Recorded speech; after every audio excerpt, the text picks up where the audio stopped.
The cowboy's heart had turned to stone until she cried in his arms and cracked it open. This is the story of Caleb Redden, a man who'd forgotten how to feel, and Anna Grayson, the woman who taught him to live again. What happens when a bounty hunter with nothing left to lose meets a schoolteacher fighting to save her dying brother? Stay with me until the end of this tale and leave a comment with your city so I can see how far this story has traveled. Now, let me take you back to the restless summer of 1876. The dust rose in lazy spirals behind Caleb Redden's horse as he rode into Redemption Creek on that sweltering June afternoon. The town sat in a shallow valley between the Montana hills like a collection of broken promises, weathered storefronts, a crooked church steeple, and a saloon that never seemed to close. The kind of place where people came to disappear, and Caleb Redden had become very good at disappearing. He was 32 years old, though his eyes carried 50 years of hard living.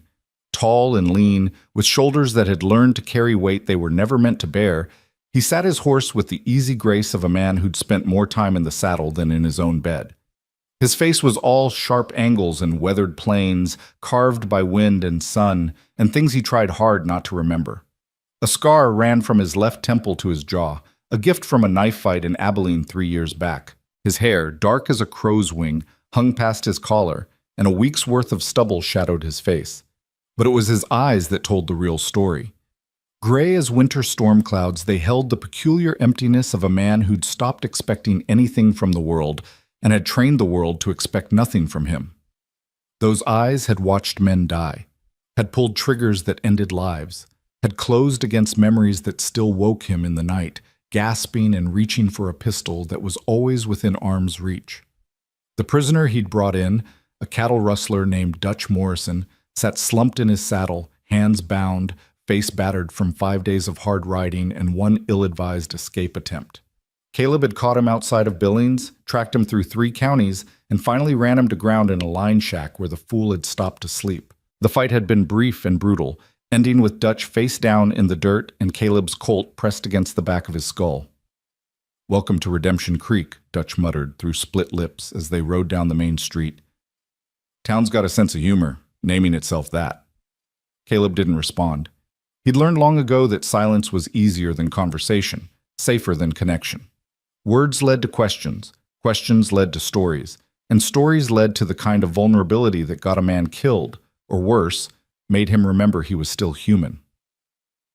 The sheriff's office stood at the end of the street, a squat building with bars on the windows and a hitching post that had seen better days. Sheriff Tom Bridger stepped out onto the porch as they approached, a heavy-set man in his 50s with kind eyes and a badge that actually meant something in this part of the territory. "Caleb Redden," Bridger called out, his voice carrying a warmth that Caleb didn't return. "Heard you were tracking Dutch. Figured you'd run him down eventually." "Eventually came 5 days ago," Caleb said, swinging down from his horse. His boots hit the packed earth with a solid thud, and he reached up to haul Dutch down with less ceremony than the man might have hoped for. "He's all yours, Sheriff, alive, like the warrant specified." "Barely," Dutch groaned, stumbling as Caleb shoved him toward the office door. "Barely's what the warrant called for," Caleb replied flatly. Bridger chuckled and took custody of the prisoner, leading him inside to one of the cells that lined the back wall.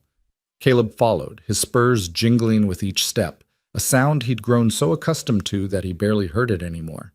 The office smelled of coffee and tobacco and the particular staleness of a place where men spent too much time waiting for something to happen. "Payment's the usual," Bridger said, unlocking the cell and pushing Dutch inside. $500 plus expenses if you got receipts." "Don't keep receipts. Didn't figure you did." Bridger locked the cell door and turned to face Caleb, studying him with the kind of careful attention that made Caleb's shoulders tense. "You look like hell, son. When's the last time you slept in a real bed?" "Don't remember." "When's the last time you slept at all?" Caleb's jaw tightened. "You got my money, Sheriff, or are we going to stand here discussing my sleeping habits?" Bridger sighed and moved to the battered desk that dominated the small office. He pulled a strongbox from the bottom drawer, counted out $500 in paper money and coins, and slid it across the desk. "You planning to stay in town a few days, rest up before the next hunt?" "Planning to collect my money and ride out." It's near sundown, Caleb. Even you got to admit that riding out in the dark after 5 days of hard travel ain't the smartest. I'll manage. Stubborn as a Missouri mule, Bridger muttered, but there was no real heat in it. He'd known Caleb for 3 years now, long enough to recognize a lost cause when he saw one. At least get yourself a drink and a meal before you go. The saloon's got a new cook. Woman makes a steak that'll make you weep. Caleb pocketed the money without counting it. Bridger was honest, one of the few lawmen in the territory who could make that claim. Maybe. That's more than I usually get out of you. Bridger leaned back in his chair, which creaked under his weight. You know, there's talk of expanding the territorial marshal service. They're looking for good men with your particular skills. Pays steady, you'd have some backup when you need it, and not interested. Didn't think you would be, but figured I'd mention it. Bridger pulled a cigar from his vest pocket and lit it, the smoke curling up toward the ceiling. You can't run forever, son. Caleb's hand was already on the door handle. Watch me. He stepped out into the evening heat, pulling the door shut behind him with more force than necessary. The sun was sinking toward the western hills, painting the sky in shades of orange and red that reminded him of fire, and fire reminded him of things he'd rather forget. He stood on the porch for a moment, letting his eyes adjust to the changing light, his hand resting unconsciously on the butt of his Colt. The street was busier now, people emerging from their homes and shops as the worst of the day's heat began to fade. A group of miners laughed outside the assay office, counting their earnings. 2 women in respectable dresses walked arm in arm toward the general store, their voices carrying on the still air. A dog barked somewhere, and a child's laughter rang out from between 2 buildings. Normal life, the kind Caleb had stopped believing in. He untied his horse, a bay gelding named Rust, because of the color, and because everything in Caleb's life eventually turned to rust anyway, and led him toward the livery stable. The animal needed rest and feed more than Caleb needed to ride out into the gathering darkness. Bridger had been right about that much, even if Caleb wouldn't give him the satisfaction of admitting it. The livery was run by an old Mexican named Santos, who asked few questions and gave good care to the animals that came through his doors. He nodded to Caleb, took Rust's reins, and led the gelding to a stall without needing to be told what was required. Caleb paid for 2 days' stabling, then stepped back out into the street. The saloon beckoned. The lucky strike, according to the faded sign that hung crooked above the door. It was the kind of establishment that existed in every frontier town. Rough-hewn boards, bat-wing doors, the promise of whiskey, and temporary oblivion. Caleb had been in 100 places just like it, from Texas to the Canadian border, and they all blurred together in his memory like whiskey-soaked dreams. He pushed through the doors into smoke and noise and the particular smell of men who worked hard and drank harder.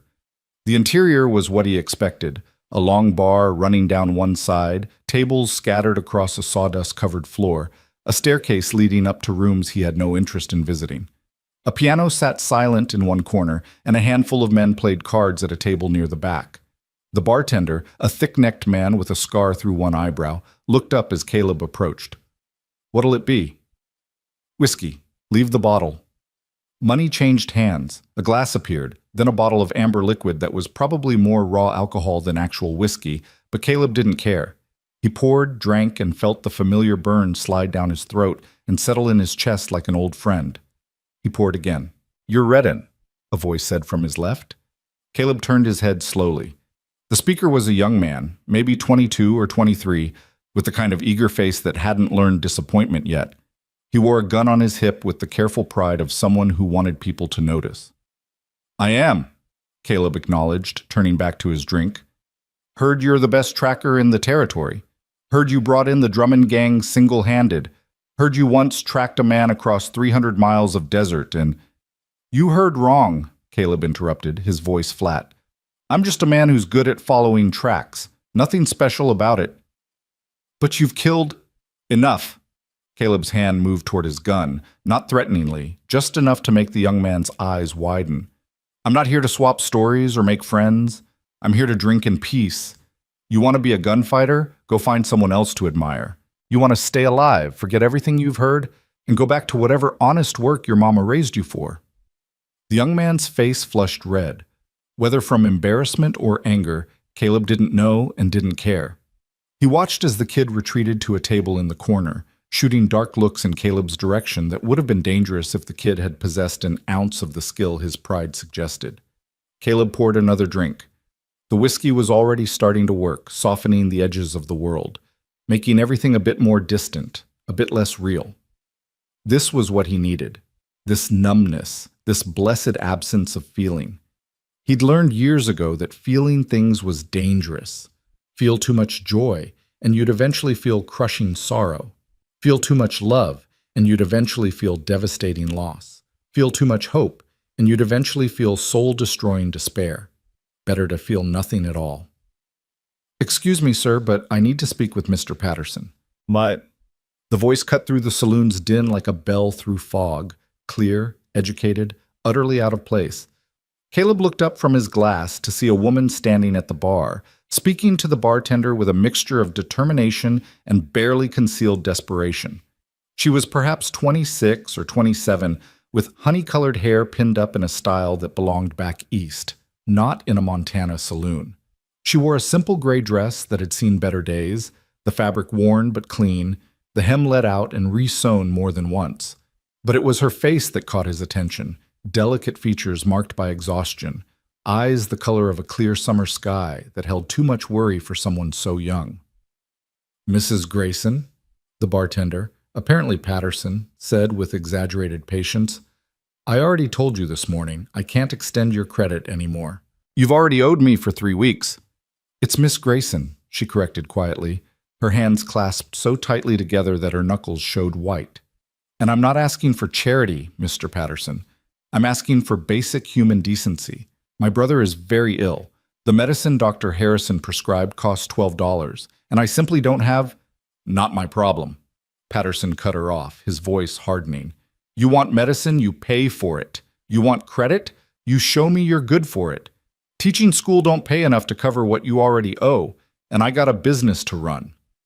Caleb watched her face as the words hit home. He saw the way her jaw tightened, the way her eyes suddenly glistened with tears she absolutely refused to let fall. She was fighting to maintain her composure, fighting to keep her dignity, fighting against circumstances that were clearly overwhelming her. "Please," she said, and the single word carried so much weight that even Patterson looked uncomfortable. "Jacob is only 12 years old. He has a fever that won't break, and Dr. Harrison says without the proper medicine, the infection in his lungs could—" Her voice cracked just for a moment before she forced it steady again. "I'm begging you." "Can't help you, miss," Patterson said, though he at least had the grace to look away as he said it.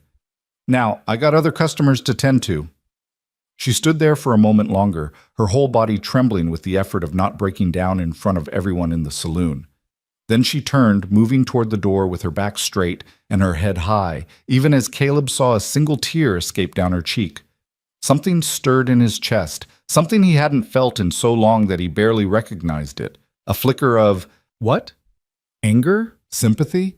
The ghost of a memory that maybe, once upon a time, he'd been the kind of man who would have done something about a scene like the one he'd just witnessed. He crushed the feeling ruthlessly, drowned it in another slug of whiskey. Not his problem, not his business. He'd learned long ago that getting involved in other people's troubles was the fastest way to acquire troubles of your own, and he had more than enough ghosts haunting him already. The woman, Miss Grayson, pushed through the saloon doors and disappeared into the street beyond. The noise of the saloon resumed its normal rhythm, the moment already forgotten by everyone except Caleb, who stared into his whiskey glass and saw her face reflected there, saw the tears she'd fought so hard to contain. 12 years old, he thought, and immediately wished he hadn't. He'd been 12 years old once, a lifetime ago in Virginia before the war had torn everything apart. He remembered being 12 and sick with fever while his mother sat by his bed, cool cloth pressed to his forehead, her voice soft as she sang old hymns and promised everything would be all right. He remembered being 12 and believing her, because mothers didn't lie about things like that.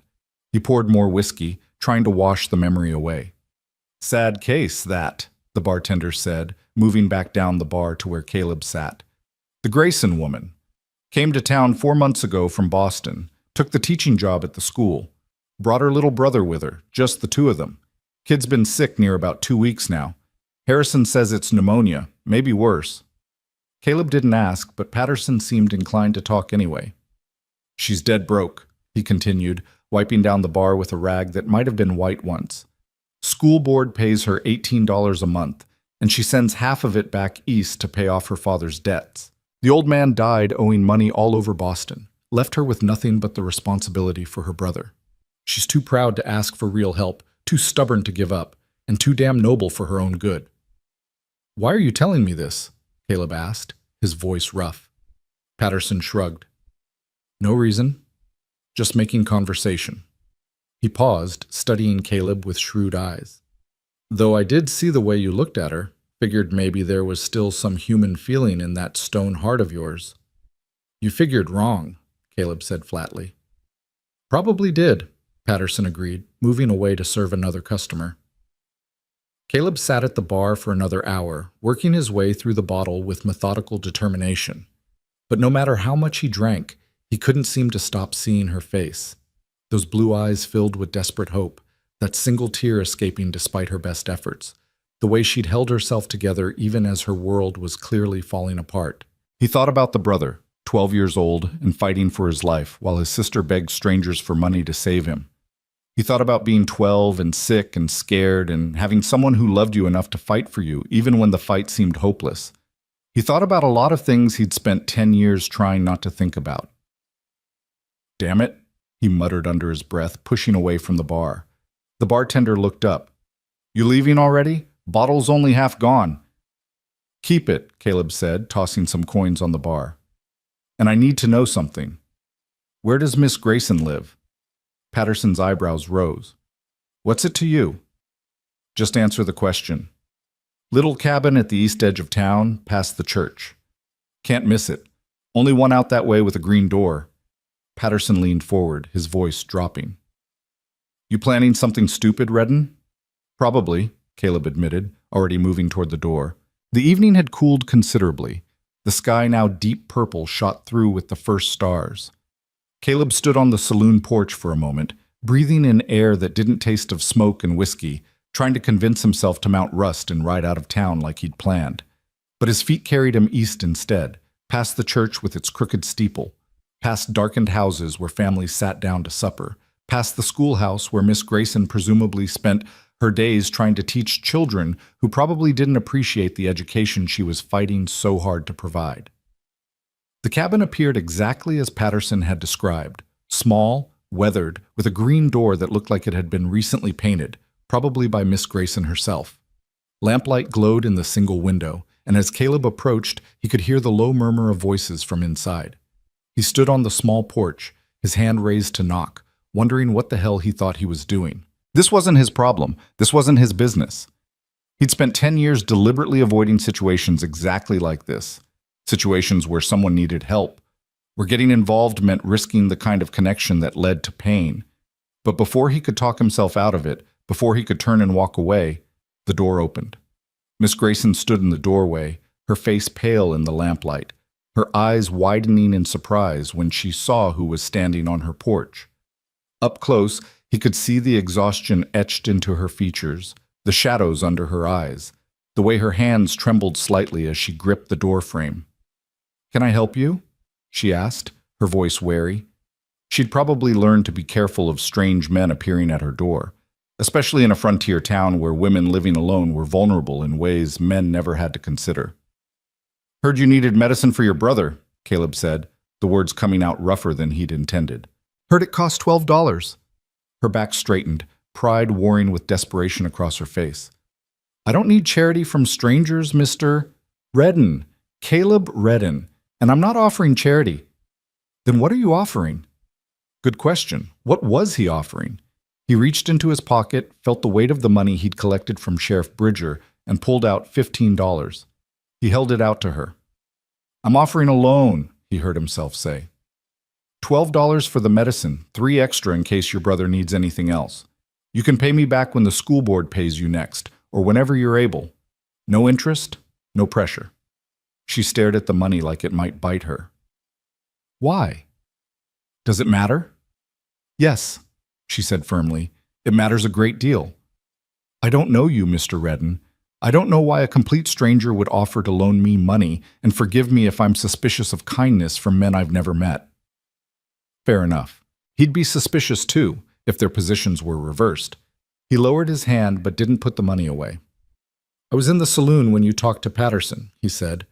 I heard what you said about your brother. I've got the money. You need it. And he paused, searching for words that wouldn't sound weak or sentimental. And I knew someone once who'd have done the same for me if I'd needed it. Consider it paying forward a debt I never got to repay.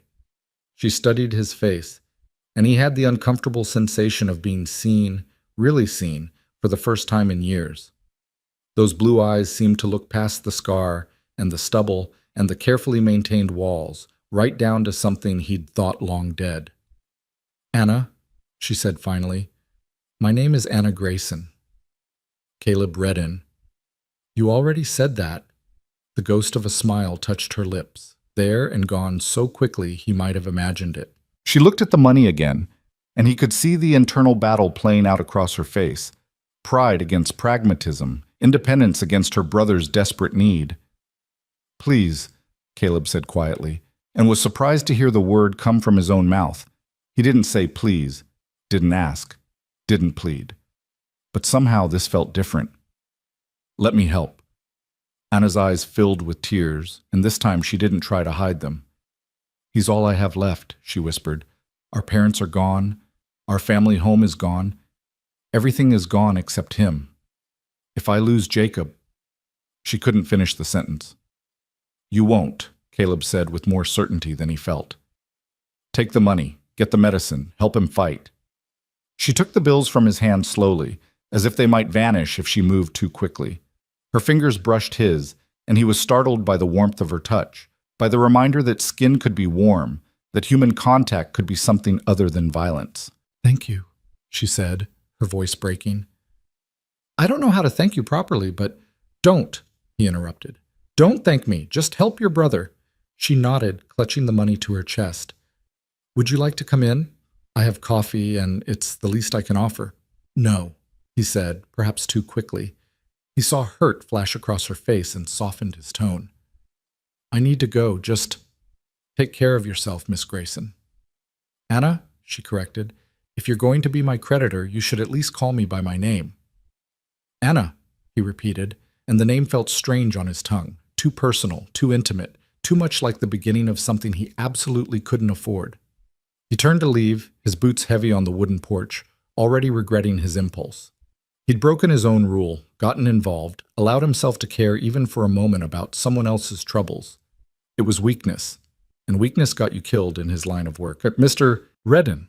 He stopped, but didn't turn around. The coffee offer stands, Anna said softly. Tonight or any night. I'd like to properly thank the man who may have just saved my brother's life. Caleb stood frozen for a heartbeat, torn between the desperate need to run and the dangerous desire to stay. Finally, without looking back, he said, Maybe, and walked into the gathering darkness. But as he made his way back to the saloon to reclaim what was left of his whiskey, he knew that maybe was a lie. He'd given her the money, done his good deed, and now the smart thing, the only thing, was to collect his horse tomorrow morning and ride out of Redemption Creek, never to return. He'd forget about Anna Grayson and her sick brother. He'd forget about those blue eyes and that single tear and the way she'd looked at him like he might actually be something more than the cold-hearted bounty hunter the world believed him to be. He'd forget, just like he'd forgotten everything else that might make him feel human. Except, as he lay in a rented bed above the saloon that night, staring at the ceiling and listening to the sounds of the town settling into sleep, Caleb Redding discovered that some things, some people, weren't as easy to forget as he'd hoped. Her face kept appearing in his mind. Her voice echoed in his memory, and somewhere in his chest, in that place he'd worked so hard to turn to stone, something stirred to life that felt dangerously like hope. He cursed softly in the darkness, pulled the thin blanket over his head, and tried to will himself to sleep. Tomorrow he'd ride out. Tomorrow he'd get back to his real life, the life that made sense, the life that didn't require feeling things or caring about school teachers with dying brothers. Tomorrow, he'd be the man he'd spent 10 years becoming, hard, cold, alone. But tonight, just for tonight, He allowed himself to remember what it felt like to do something good, to help someone who needed helping, to see gratitude and hope in someone's eyes instead of fear or contempt. Tonight, he allowed himself to wonder what it might be like to be the kind of man who could accept Anna Grayson's offer of coffee, who could sit in that cabin and have a conversation like a normal human being, who could maybe, just maybe, remember how to feel something other than emptiness. But when morning came, those thoughts would be packed away with the darkness, and Caleb Redden would ride out of Redemption Creek, leaving behind whatever foolish softness the night had brought. That was the plan anyway. The universe, as it often did, had other ideas entirely. But morning didn't bring the clean break Caleb had promised himself. Instead, it brought the sound of urgent footsteps on the stairs outside his room, followed by a sharp knock that jerked him from uneasy dreams of blue eyes and stone hearts cracking open. "Redden!" Sheriff Bridger's voice carried through the thin door. "Need you downstairs now!" Caleb rolled out of bed, his hand finding his Colt before his feet hit the floor, instinct born from too many years of waking up to trouble. He dressed quickly, splashed water on his face from the basin, and descended the narrow stairs to find Bridger waiting in the saloon's main room, his face grave in the early morning light. "What is it?" Caleb asked, noting the way the sheriff's hand rested on his gun belt. "Stagecoach got hit yesterday evening, about 15 miles north of here. 3 men, masks, took the strongbox and shot the driver. He made it back to town an hour ago, barely alive. Says one of the robbers had a distinctive scar, lightning bolt shaped down his left arm. Know anyone matching that description?" Caleb's jaw tightened. "Jack Hollister. Rides with 2 brothers, both mean as snakes. They working this territory now?" "Appears so. Driver says they headed into the hill country, probably planning to hole up until the heat dies down." Bridger fixed Caleb with a steady look. "I know you were planning to leave this morning, but I need your tracking skills. The strongbox had payroll for the mining company, near about $2,000. I can offer you 10% if you help bring them in. $200 for a few days' work. It was good money, better than most bounties." But more than that, Jack Hollister and his brothers were the kind of men who'd kill without hesitation, who'd rob again if they weren't stopped, who'd leave more wounded drivers bleeding out on mountain roads. Caleb thought about riding out, leaving this town and its problems behind. Then he thought about Anna Grayson's face when she'd taken that money, about her brother fighting for his life, about the $15 that now left him shorter than he'd planned to be. 20%, he heard himself say. Bridger's eyebrows rose. "That's steep. That's my price for staying when I'd planned to leave." A moment's consideration, then a nod. "Done. $400 if you bring back the money and the men. When can you leave?" "Give me an hour to get my horse ready and gather supplies." Caleb paused. "You coming with me?" "Can't. Got Dutch Morrison to transport to the territorial prison tomorrow, and I'm the only law in this town. I can deputize you if you want. Don't bother. I work better alone anyway." He did work better alone. Had for 10 years. Being alone meant not having to worry about anyone else, not having to trust anyone else, not having to watch anyone else die because he'd made a mistake or moved too slow or cared too much. An hour later, Caleb sat astride Rust at the edge of town, saddlebags packed with provisions, Winchester rifle secure in its scabbard, and the familiar weight of solitude settling over him like an old coat. The sun climbed higher, burning off the morning mist, and he was just about to turn north toward the hill country when a figure emerged from the direction of the church. Anna Grayson walked toward him with purposeful strides, and even from a distance he could see that something had changed. The exhaustion was still there, etched into her features, but there was also something else, a lightness, a spark of hope that hadn't been present the night before. "Mr. Redden?" she called out as she approached. "I'm glad I caught you before you left." He touched the brim of his hat but said nothing, waiting. She stopped beside his horse, one hand shading her eyes against the morning sun. "I wanted to tell you, the medicine is working. Dr. Harrison says Jacob's fever broke during the night. He's not well yet, not by a long measure, but he's fighting now. He has a chance." Her voice trembled with emotion. "Because of you, he has a chance." Caleb shifted in his saddle, uncomfortable with her gratitude, with the way she looked at him like he'd done something heroic instead of simply handing over money he could spare. "I'm glad to hear it." I also wanted to extend my invitation again, Anna continued. The coffee I mentioned. I'd very much like to— I'll be gone a few days, Caleb interrupted, unable to bear the hope in her eyes. Sheriff's business. When I get back, maybe. Oh. She stepped back, and he hated the way disappointment flickered across her face. Of course. Well, I hope you'll be safe, Mr. Redden, and when you return, please know that my home is open to you. It's the least I can do for the man who saved my brother's life. He wanted to tell her he hadn't saved anyone's life, that he was just a bounty hunter with too much money and a moment of weakness. He wanted to tell her not to look at him like that, not to smile at him with such warmth, not to make him feel like maybe he was something more than the cold-hearted bastard he'd worked so hard to become. Instead, he just nodded. Take care of yourself, Miss Grayson, and your brother. Anna, she reminded him softly. Please, call me Anna.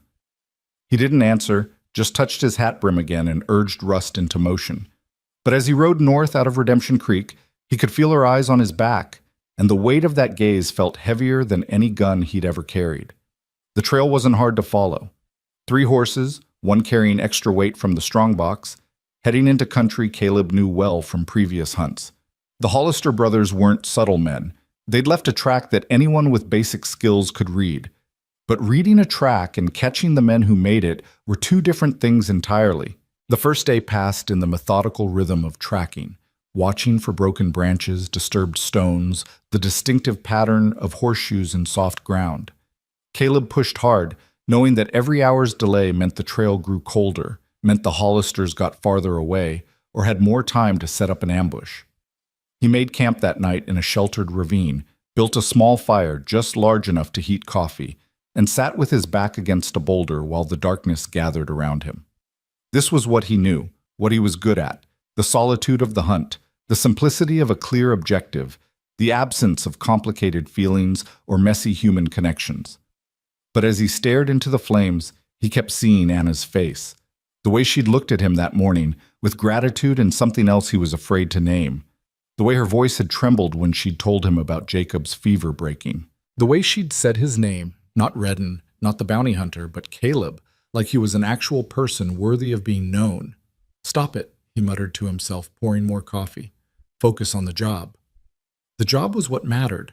The job was what he was good at. The job didn't ask him to feel things or care about people or risk the kind of pain that came from letting someone matter. He dozed fitfully that night, jerking awake at every sound, his hand always on his gun. Years of this life had trained him to sleep light, to wake at the snap of a twig or the whisper of movement. It had kept him alive when other men had died. It had also ensured he never truly rested, never fully let his guard down, never allowed himself the luxury of peace. Dawn found him back on the trail, following the Hollisters deeper into the hills.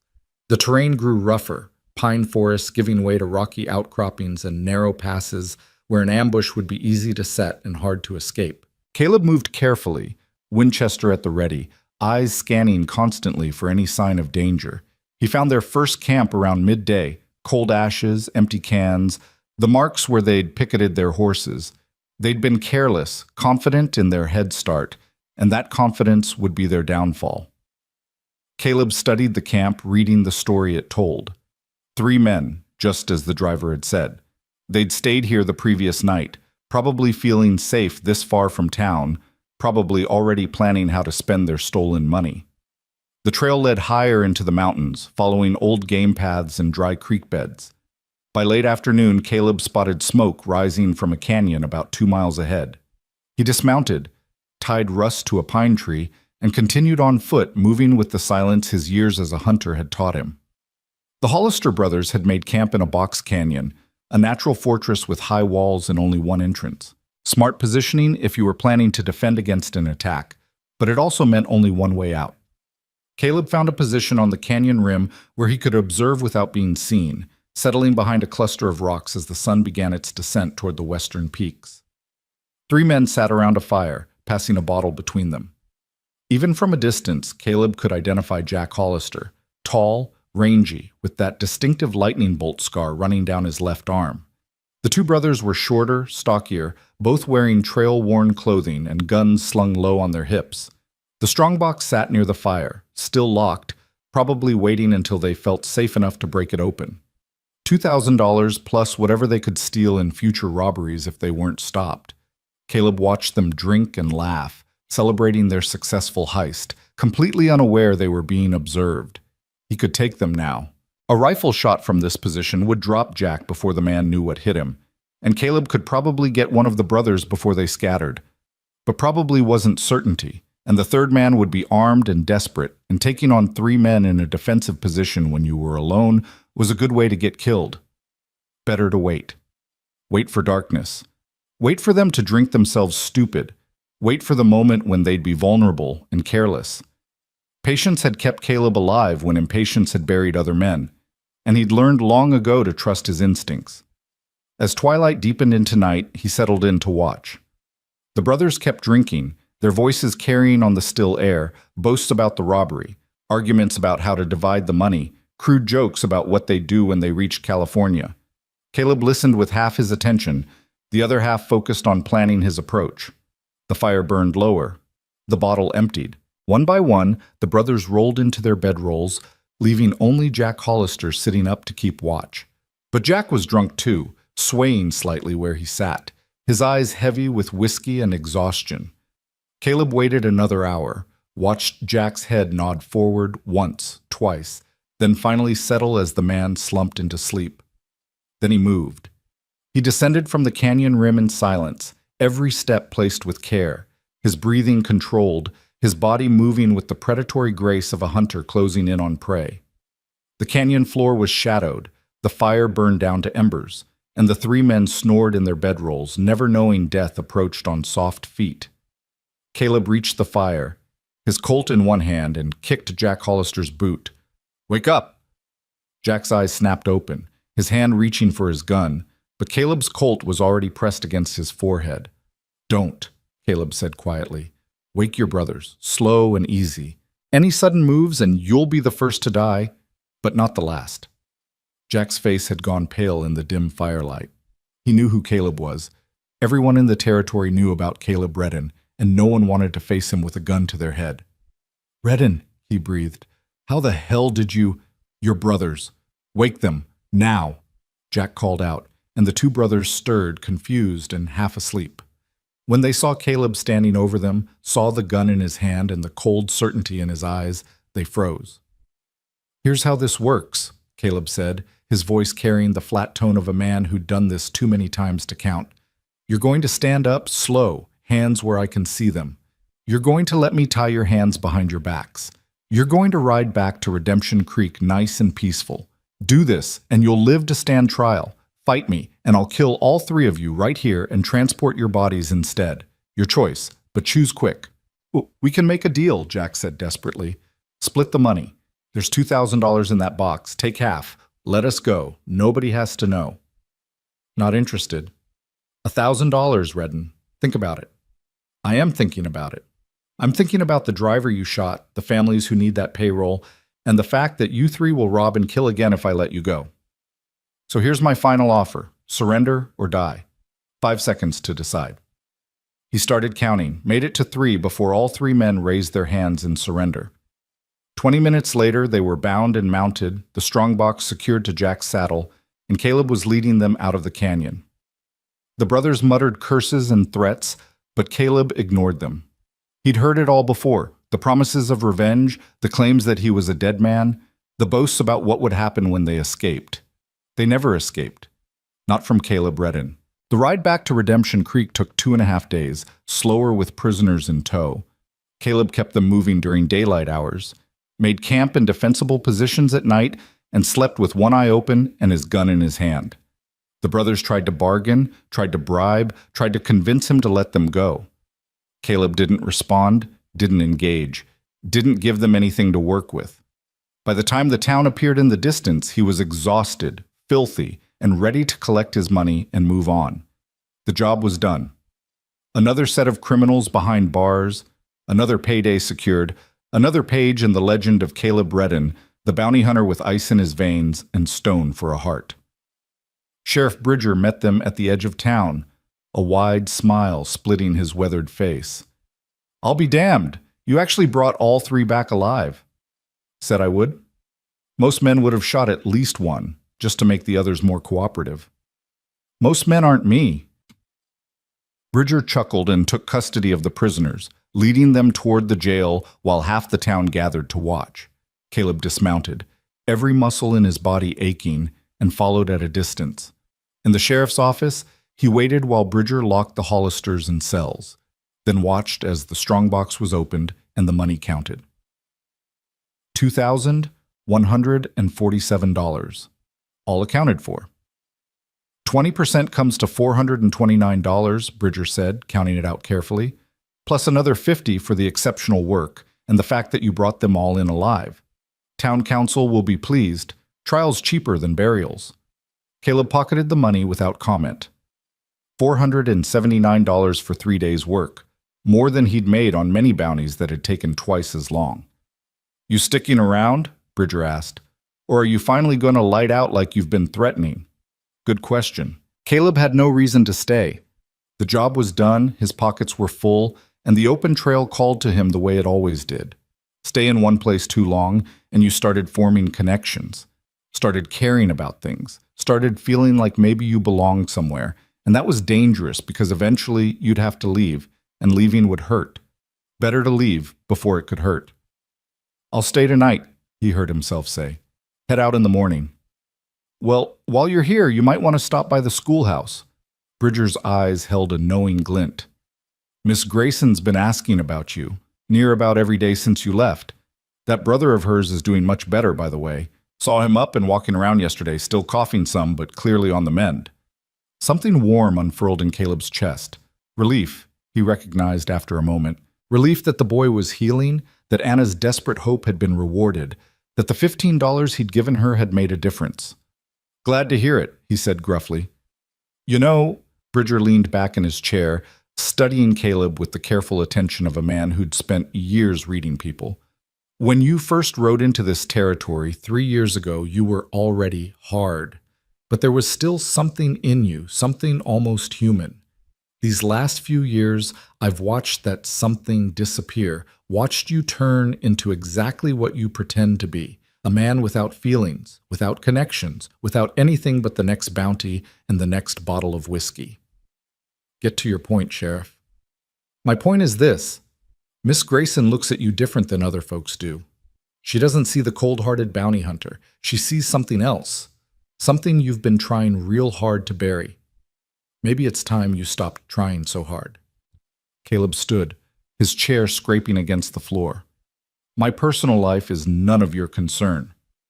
"You're right, it's not. But I like that school teacher, and I like her brother, and I'd hate to see them hurt because you're too stubborn to admit you might actually give a damn about someone." Bridger held up his hands. "But you do what you think is right. You always do." Caleb left the office without another word, stepping out into the afternoon sun. The town was busier than it had been when he'd left. People going about their daily business, kids running between buildings, the sound of hammers from where someone was building an addition onto the general store. Normal life. The kind that happened when you stayed in one place long enough to put down roots. The kind of life Caleb had given up on 10 years ago. He should go to the saloon, get drunk, sleep it off, and leave at dawn. That was the plan. That was always the plan. But his feet carried him toward the schoolhouse instead, drawn by something he couldn't name and didn't want to examine too closely. The school day had just ended, children streaming out with the particular energy of young people released from confinement. They ran past Caleb without a second glance, too caught up in their own games and dramas to notice the tall stranger standing in the street. But one boy didn't run. A thin kid with dark hair and pale skin, moving slowly but steadily toward a small cabin in the distance. Jacob Grayson. Had to be, based on the age and the careful way he moved, like someone still recovering from serious illness. The boy glanced at Caleb as he passed, his blue eyes, so like his sister's, curious but not afraid. "You're the bounty hunter," Jacob said, not a question but a statement. "I am." "My sister says you saved my life." Caleb shifted uncomfortably. "Your sister's medicine saved your life. I just helped pay for it." "That's not what she says." Jacob studied him with the unsettling directness of children who haven't learned to hide their thoughts. She says you're a good man pretending to be bad. Says you gave her money when you didn't have to, helped me when you didn't know me, and that makes you better than most folks who talk about being good, but don't do anything to prove it. The words hit harder than Caleb expected. He cleared his throat. Your sister talks too much. She talks just enough, Jacob replied with a small smile. You should come for coffee. She's been hoping you would. I don't drink coffee with people. Why not? Because connection leads to caring. Caring leads to pain, and pain is something I can't afford anymore, Caleb thought. But he didn't say that to a 12-year-old boy who'd just survived pneumonia. Just don't, he said instead. Jacob shrugged. Well, if you change your mind, we're the cabin with the green door. Anna makes really good coffee, and she baked bread yesterday. He started to walk away, then paused and looked back. Thank you, Mr. Redden, for whatever you say you didn't do. I'm glad I get to keep living because of it. The boy continued toward home, leaving Caleb standing in the dusty street, something tightening in his chest. When was the last time someone had thanked him for anything? When was the last time he'd done something worth thanking? When was the last time he'd allowed himself to believe he might actually be capable of good? The schoolhouse door opened and Anna Grayson stepped out, a stack of books in her arms.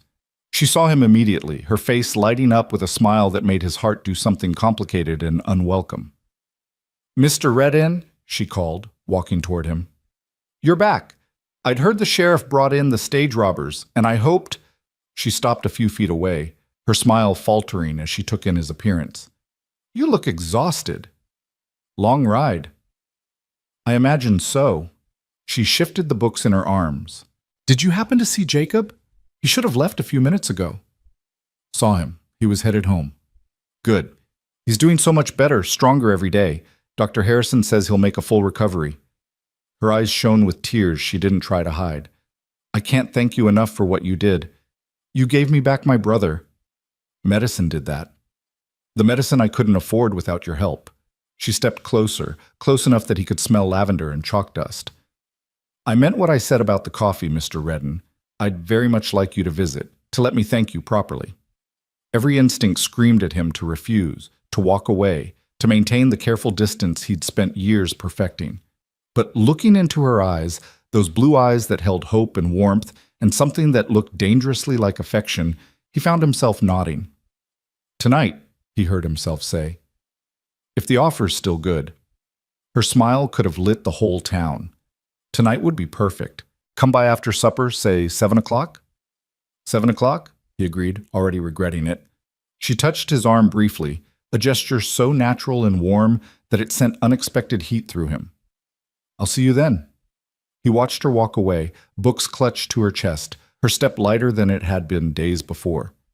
Then he turned and headed for the saloon, suddenly desperate for that drink he'd postponed. The bartender, Patterson, looked up as Caleb entered. Heard you brought in the Hollisters. Nice work. Thanks. You look like you could use a drink. Several. Patterson poured whiskey, and Caleb drank it standing at the bar, trying to figure out what he was doing. Why had he agreed to coffee with Anna Grayson? Why had he said yes when every part of him knew it was a mistake? Why was he standing in this saloon at 4 in the afternoon, drinking whiskey and counting the hours until 7 o'clock like some nervous schoolboy? She's something special, that Miss Grayson, Patterson said conversationally, refilling Caleb's glass. Smart, kind, doesn't put on airs despite coming from Boston money. Well, former Boston money, I suppose. Town's lucky to have her. Why are you telling me this? Because you agreed to have coffee with her, and I figure you're the kind of man who needs reminding that special people deserve to be treated special. Caleb drained his glass. I'm not going to hurt her. Didn't say you would. But she's been alone here. No family except that boy. No friends really, because the other women in town think she's too educated or too pretty or too something. She could use someone who sees her for who she is. Patterson leaned forward. And you, Redden, you could use someone who sees past what you pretend to be to what you actually are. And what's that? A decent man running from his own decency. Caleb left the saloon without finishing his third drink. He walked the town for the next 2 hours, buying time, trying to convince himself to mount his horse and ride out before 7 o'clock arrived. He could leave now, Anna would understand eventually. and he'd be back to his solitary life where things made sense. But he didn't leave. At 10 minutes to 7, he found himself standing outside her cabin, his hand raised to knock, his heart beating faster than it had when he'd faced down the Hollister brothers. Just coffee, he told himself. Just one evening to say thank you, to be polite, to repay a debt, and move on.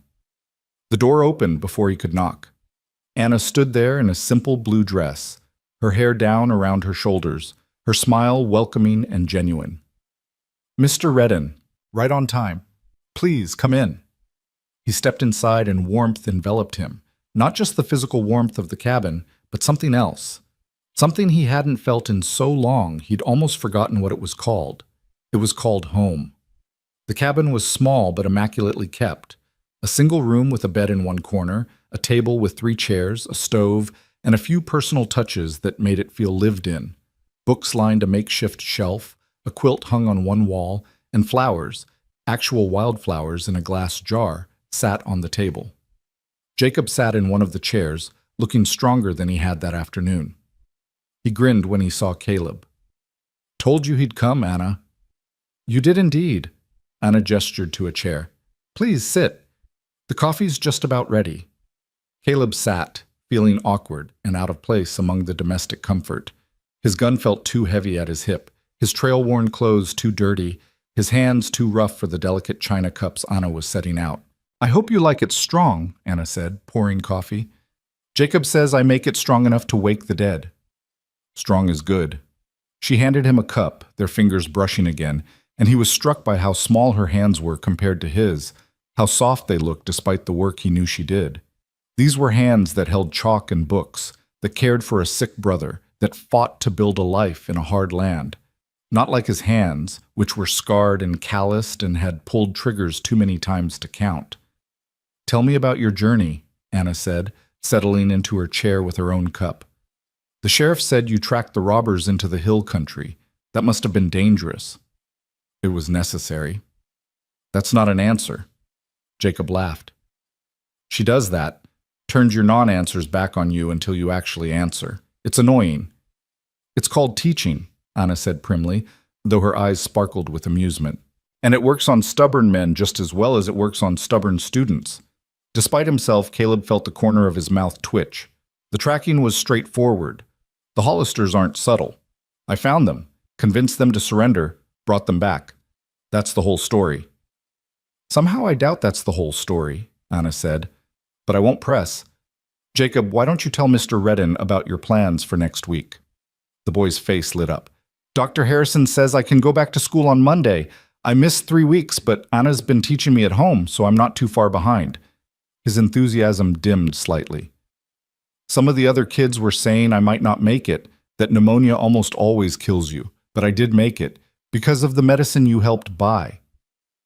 "You made it because you're strong," Caleb said, surprising himself with the gentleness in his voice. "And because your sister fought for you." "And because you gave us the money when we needed it most?" Anna added quietly. She met his eyes across the table. "We both know Jacob wouldn't be here without that. And I will never forget it, Mr. Redden. Never." The gratitude in her voice made him deeply uncomfortable. He shifted in his chair, took a long drink of coffee, which was, indeed, strong enough to wake the dead, and searched for a way to change the subject. "You said you're from Boston," he ventured. "That's a long way from Montana Territory." Anna's expression shifted, becoming more guarded. "It is. We came here 4 months ago, after our father passed. He left us with more debts than assets, and Boston was no longer home. The teaching position here offered a fresh start." "Just the 2 of you?" "Just the 2 of us. Our mother died when Jacob was born, and we have no other family." She wrapped her hands around her coffee cup. "It's been an adjustment, coming from a city to a frontier town. But the people here have been mostly kind, and the children are eager to learn, and—" She smiled. "And we're still together, which is what matters most." "Anna gave up everything to take care of me," Jacob said with the bluntness of youth. "Had a fiancé back in Boston, a nice house, all her friends. But when father died and left all those debts, the fiancé disappeared real quick, and the friends turned out not to be friends at all. So we came here." "Jacob," Anna said warningly. What? It's true. It's also private. Mr. Redden helped save my life. I figure that makes him entitled to know things.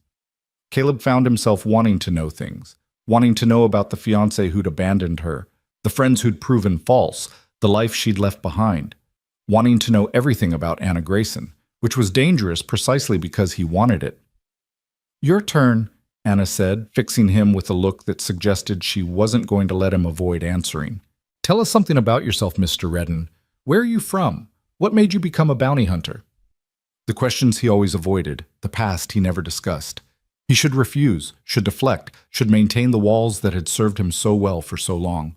But sitting in this warm cabin, with Anna watching him with those blue eyes and Jacob leaning forward with undisguised curiosity, Caleb found the walls crumbling just a little.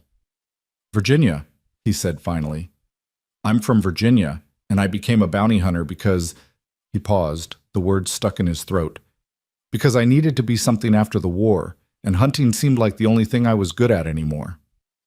The truth, or at least a version of it, the real truth, about Emily, about his family, about everything he'd lost, stayed locked away where it belonged. But Anna seemed to understand that some truths were too painful to speak aloud. She nodded, her expression softening with compassion. The war took many things from many people. It did. Are you planning to stay in Redemption Creek? Jacob asked. Or are you leaving again? Jacob, Anna said again, though she looked at Caleb with obvious interest in his answer.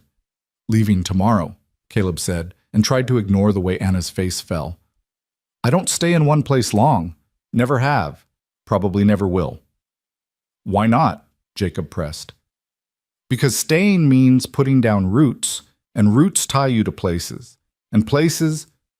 He stopped, aware he was revealing more than he intended. It's just not what I do. That sounds lonely, Anna said softly. It was lonely. Desperately, achingly, endlessly lonely. But loneliness was safe. Loneliness was predictable. Loneliness didn't reach into your chest and rip your heart out when the people you loved died screaming. It's what I'm used to, he said instead. They sat in silence for a moment, drinking coffee, the only sound the crackling of the fire in the stove. Then Anna rose, moved to a shelf, and returned with something wrapped in cloth. I baked bread yesterday, she said, unwrapping it to reveal a golden loaf. Jacob mentioned it to you, I believe. Would you like some? It's nothing fancy, but… I'd like some, Caleb said, because it had been years since anyone had baked bread for him. Years since anyone had offered him something made with care rather than duty. She cut thick slices, spread them with butter that must have cost more than she could afford, and passed them around. Caleb bit into his piece and tasted something beyond flour and yeast. He tasted effort, attention, the particular flavor of someone who put love into what they made. This is good, he said, and meant it. Anna's smile was radiant. Thank you. I'm glad you like it. They talked for another hour, about nothing important, about everything that mattered. Jacob told stories about school, about the other children, about his hopes of becoming a doctor someday. Anna described her challenges teaching students of wildly different ages and abilities, her frustrations with the town council's reluctance to fund proper supplies, her small triumphs when a child finally grasped a concept they'd struggled with. And Caleb, despite his best intentions, found himself talking too. About Montana Territory, about the places he'd traveled, about the strange and beautiful things he'd seen. He left out the blood and violence, left out the darkness that soaked most of his memories, but what remained was enough to make Jacob's eyes shine with adventure and Anna's expression warm with interest. For those hours, sitting in that cabin with coffee and bread and conversation, Caleb Redding forgot he was supposed to be a man with a stone heart. He laughed at Jacob's jokes, smiled at Anna's stories, and felt something dangerous stir in his chest, the first faint cracks in walls he'd thought unbreakable. But all good things end, and eventually Jacob's yawns became too obvious to ignore. Anna shooed him to bed with practiced efficiency, tucking him in with a tenderness that made Caleb's throat tight. Thank you for coming tonight, Anna said when she returned to the table. I know it wasn't easy for you. Why do you say that? Because everything about you suggests a man who spent years avoiding exactly this kind of evening. She sat down across from him, her hands folded on the table. But I'm glad you came anyway. It meant a lot to Jacob. It meant a lot to me. He should leave now, before this went any further. Should stand up, thank her for the coffee, and walk out that door back to his solitary life. Instead, he heard himself ask, "Why did you really leave Boston?" Anna's hands tightened around each other. "I told you, the debts, the teaching position, that's not all of it."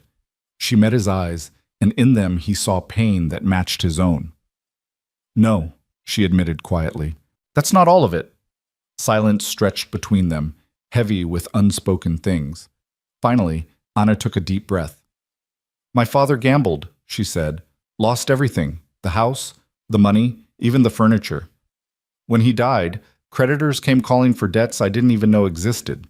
My fiancé, Charles, he was from a good family, respected, wealthy. When he learned about the debts, when he realized I came with financial burden rather than fortune," her voice hardened. "He ended our engagement the very day of my father's funeral, said he couldn't be associated with scandal. He was a fool." "He was practical," Anna corrected, though her eyes shone with unshed tears. "And he made me realize that everything I'd built in Boston was built on lies, false friends, false love, false security. So when the teaching position here became available, I took it. Better to start over in a place where nobody knows you than to stay somewhere everyone knows you failed. You didn't fail. Who? Your father failed? Your fiancé failed? You just kept going." "Did I?" She wiped at her eyes impatiently. "Some days it doesn't feel like I'm keeping going. It feels like I'm barely surviving, holding on by my fingernails, one disaster away from completely falling apart." She laughed bitterly. "And then Jacob got sick, and I couldn't even afford the medicine to save him. What kind of sister does that make me? The kind who begged strangers for help rather than watching him die. The kind who fought when most people would have given up." Caleb leaned forward, surprised by the intensity in his own voice. "You're stronger than you think, Anna Grayson." She looked at him, really looked at him, and something shifted in the air between them. Something electric, something dangerous, something that made his pulse quicken and his breath catch. "What are you running from, Caleb Redden?" she asked softly. "What hurt you so badly that you'd rather be alone than risk connection?" The question hit like a physical blow. No one had asked him that in 10 years. No one had seen past the cold exterior to the wounded man beneath. No one had dared. He stood abruptly, his chair scraping against the floor. "I should go." "Don't."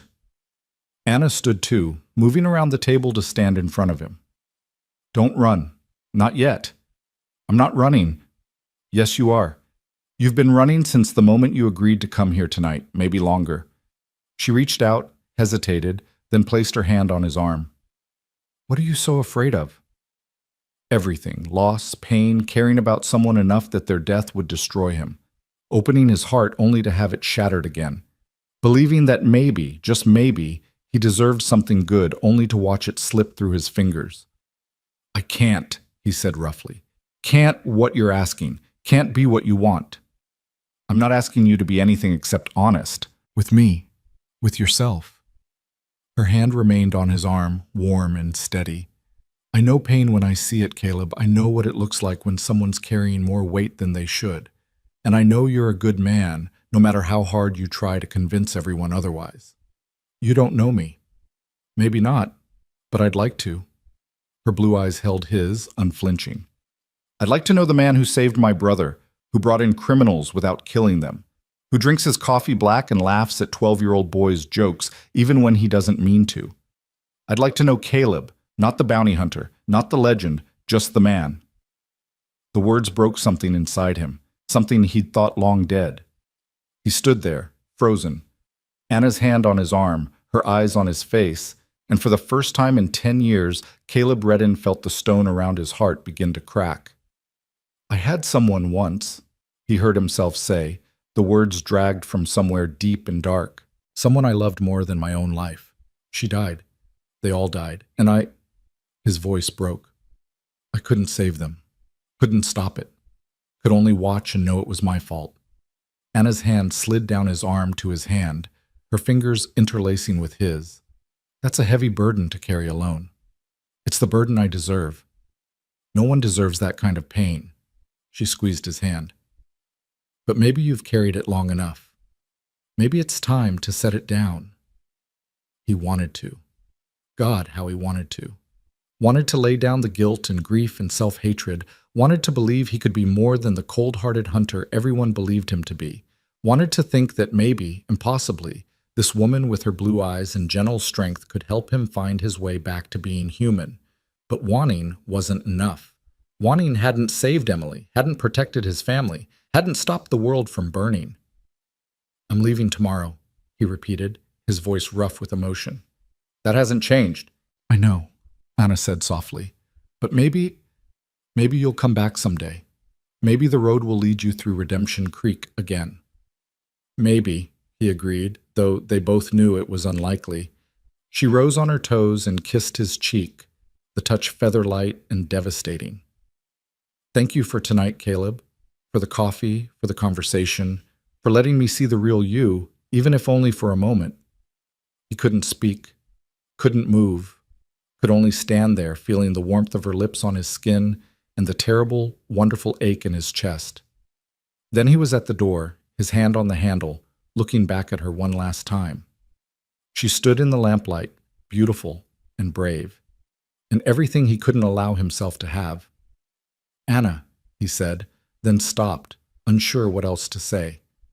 "Go safely," she whispered. "Come back whole." He left before he could do something stupid like promise to return, like tell her she'd cracked his heart open wider than he'd thought possible, like admit that leaving her was going to be harder than he'd imagined. Outside, the night was cool and clear, stars scattered across the sky like diamonds on black velvet. Caleb stood on her porch for a long moment, breathing in the mountain air, trying to collect the pieces of himself that seemed to have scattered inside that warm cabin. Then he walked back toward the saloon, his steps heavy, his heart heavier. Tomorrow, he'd ride out. Tomorrow, he'd return to his solitary life. Tomorrow, he'd forget about Anna Grayson and her brother and the way she made him feel almost human again. Tomorrow. But tonight, he lay in his rented bed and stared at the ceiling, his cheek still warm where she'd kissed him, his hand still tingling where she'd held it, and his carefully constructed walls beginning to crumble in earnest. Tomorrow came with a pale dawn that found Caleb already awake, having barely slept at all. He packed his saddlebags with mechanical efficiency, checked his weapons, and settled his bill with the saloon keeper before most of the town had stirred from their beds. The smart thing, the safe thing, was to leave before Anna woke, before he had to see those blue eyes one more time and feel his resolve weaken further. But fate, it seemed, had other plans. As he led Russ toward the edge of town, the schoolhouse door opened and Anna emerged, a shawl wrapped around her shoulders against the morning chill. She saw him immediately, and for a moment they simply stood there, 50 feet apart, the rising sun painting the sky behind her in shades of pink and gold. She walked toward him slowly, her expression unreadable in the early light. When she reached him, she didn't speak at first, just looked up at him with those eyes that seemed to see straight through every defense he'd ever built. "I thought you might leave early," she said finally. "Hoped you wouldn't, but thought you might. It's better this way." Better for whom? He didn't have an answer for that. Or rather, he had several answers, none of which felt true when spoken aloud. "I brought you something," Anna said, pulling a small cloth-wrapped bundle from her pocket. "It's not much, just some bread and cheese for the road. I know you're probably well supplied, but I thought—" She stopped, looking down at the bundle in her hands. "I wanted you to have something to remember us by." The yes hit him harder than it should have. Not just her, but Jacob, too. Both of them, woven into his thoughts, taking up space in his carefully guarded heart. He took the bundle, their fingers brushing in the exchange, and felt that now familiar warmth spread through him. "Thank you." "Will you really never come back?" The question was quiet, almost hesitant, as if she was afraid of the answer. "I don't know," he admitted, because lying to her felt impossible. "I don't make plans beyond the next job, the next town. Never have." "That sounds exhausting." "It's safe." "Safe," she repeated, and there was something in her voice, disappointment, maybe, or understanding, or both. "Yes, I suppose it is. No risk, no pain, no connection, no loss." She looked up at him. "But also no joy, Caleb, no love, no reason to wake up in the morning beyond simple survival." Survival's enough. Is it? She stepped closer, close enough that he could smell lavender in her hair. Because from where I stand, you look like a man who's been surviving for so long that he's forgotten how to actually live. The words struck deep, carving into places he'd thought sealed off. She was right, of course. He'd stopped living the day Emily died, stopped believing in anything beyond making it to the next sunrise. 10 years of survival, of emptiness, of existing without purpose or hope or anything resembling joy. I don't know how to do anything else, he said, and the admission cost him more than he expected. Then maybe it's time to learn. Anna reached up, her hand gentle against his scarred cheek. Or maybe it's time to remember, because I don't believe you've forgotten completely. I think you're just afraid of what remembering might cost you. He should pull away, should mount his horse, and ride out before this conversation went any further. But her hand on his face felt like absolution, like the promise of something he'd given up on, and he couldn't make himself move. What do you want from me, Anna? Nothing you're not ready to give, just... She paused, her eyes searching his. Just don't close yourself off completely. Don't let the stone win. Somewhere inside you is the man who helped a stranger's dying brother, who sat in my cabin and laughed with a 12-year-old boy, who looked at me like maybe I wasn't alone in this world after all. That man deserves better than endless running. Before he could respond, before he could find words adequate to the moment, she rose on her toes and kissed him. Not on the cheek this time, but on the lips, soft, brief, devastating in its tenderness. Then she stepped back, her cheeks flushed, her eyes bright. Come back when you're ready to stop running, Caleb Redden. We'll be here. She turned and walked away before he could answer, her shawl trailing behind her in the morning breeze, leaving him standing in the street with a cloth-wrapped bundle in one hand and his heart threatening to crack completely open. He watched until she disappeared into the schoolhouse, then forced himself to mount Rust and turn north, away from Redemption Creek, away from Anna Grayson, away from the dangerous possibility of something he'd thought lost forever. The first day's ride was torture. Every mile took him farther from that cabin with the green door, from those blue eyes that saw too much, from the feeling of being human again. He tried to focus on the road ahead, on the next town, the next bounty, the next whiskey bottle that would help him forget. But he couldn't forget the taste of her kiss, or the weight of her words, or the terrible, wonderful knowledge that she'd cracked something inside him that might never fully close again. He made camp that night in a pine grove, built a small fire, and unwrapped the bundle Anna had given him. The bread was still soft, the cheese sharp and good. He ate slowly, savoring each bite not because of the food itself, but because her hands had prepared it, because it was a gift given freely without expectation of return. The loneliness hit him like a physical blow. How many years had he eaten alone, slept alone, ridden alone? How many sunrises had he watched with no one to share them with? How many nights had he lain awake, surrounded by silence so complete it felt like dying? Too many. God, too many. But the alternative, letting someone in, caring again, risking the kind of loss that had nearly destroyed him, that felt impossible. Emily's death had taught him that loving someone gave them the power to annihilate you, that opening your heart meant handing someone else the knife to carve it out. He'd barely survived that lesson the first time. He wouldn't survive it again. Better to be alone. Better to be safe. He repeated it like a mantra as he spread his bedroll, as he checked his weapons, as he lay down under stars that suddenly seemed colder and more distant than they had just days before. 3 days later found him in a mining town called Silver Ridge, collecting information on a claim jumper wanted for murder. The work was straightforward, the pay decent, and it should have been enough to distract him from thoughts of blue eyes and gentle hands. It wasn't. Anna haunted him. In the face of a school teacher he passed on the street, in the sound of children's laughter from a nearby schoolhouse, in every woman who showed kindness to someone in need. She'd gotten under his skin, into his head, and no amount of whiskey or work seemed capable of dislodging her. He caught the claim jumper after 2 days of tracking, delivered him to the local sheriff, and collected his bounty with the same efficiency he always had. But something felt different now, hollow. The satisfaction he usually took in a job well done had evaporated, replaced by a gnawing sense that he was wasting his life chasing men who didn't matter while running from the one thing that did. A week became 2. He drifted north, taking jobs as they came, sleeping in saloons and lined shacks, maintaining the careful distance from humanity that had served him for so long. But the distance didn't feel protective anymore. It felt suffocating. He was in a town called Millerville 3 weeks after leaving Redemption Creek when the telegram arrived. Caleb rarely checked for messages. He had no one to send them, no one who cared where he was or what he was doing. But some instinct made him stop at the telegraph office that afternoon, and the operator looked up with obvious relief. "Mr. Redden? Got a wire for you. Been here 4 days. Sender said it was urgent." Caleb's stomach tightened as he took the paper. Only one person would send him an urgent telegram. And if Sheriff Bridger was reaching out, something was very wrong. The message was brief and devastating. Jacob Grayson taken sudden turn. Pneumonia returned worse. Anna needs you. Come quick. Bridger. The paper crumpled in his fist. No, not Jacob. Not after he'd survived, after he'd been healing, after Anna had fought so hard to save him. The universe couldn't be that cruel, couldn't dangle hope in front of them, only to rip it away. But Caleb knew better than most that the universe could be exactly that cruel. He was on Rust and riding south within 10 minutes, pushing the gelding harder than he should have, covering ground with desperate speed.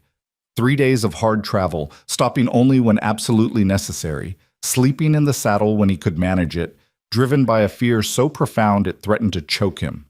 He couldn't let Jacob die. Couldn't let Anna lose the only family she had left. Couldn't bear the thought of those blue eyes filled with the kind of grief he knew too intimately. But more than that, and this was the thought that terrified him most, he couldn't bear the thought of not being there for her, of Anna facing this darkness alone, of failing someone who trusted him with her hope. When had he started caring this much? When had Anna and Jacob stopped being strangers and become something more, something that mattered enough to make him ride 3 days without real rest? When had the walls around his heart crumbled so completely that their pain became his pain, their loss his loss? The questions haunted him as he rode, but he already knew the answers. It had started the moment he'd seen Anna begging for medicine in the saloon, had deepened when she'd held his hand in that warm cabin, had sealed itself when she'd kissed him in the morning light and told him to stop running. He was in love with Anna Grayson. Completely, terrifyingly, irrevocably in love with her. And the realization should have sent him fleeing in the opposite direction, should have made him turn Rust around and ride until he forgot her name. Instead, it made him push harder, ride faster, pray to a God he'd stopped believing in years ago that he wouldn't be too late. Redemption Creek appeared on the horizon just after dawn on the 3rd day. Caleb rode straight through town to the cabin with the green door, not caring who saw him, not caring about anything except getting to Anna. He dismounted before Rust had fully stopped, hit the door with his fist, and called her name. The door opened immediately, and Dr. Harrison stood there, his weathered face grave. "You made good time, Redden," the doctor said, stepping back to let Caleb inside. The cabin felt like a tomb. The curtains were drawn, the air heavy with the smell of sickness and medicine and something else, the particular scent of fear and desperation. Anna sat beside Jacob's bed, her hand clutching her brother's, her face so pale and drawn that Caleb barely recognized her. She looked up when he entered, and the relief in her eyes nearly broke him. "You came," she whispered, her voice raw from crying. "Of course I came." He moved to her side, knelt beside her chair, and took her free hand in both of his. She was cold, trembling, barely holding herself together. "How bad is it?" "Bad," Dr. Harrison answered when Anna couldn't.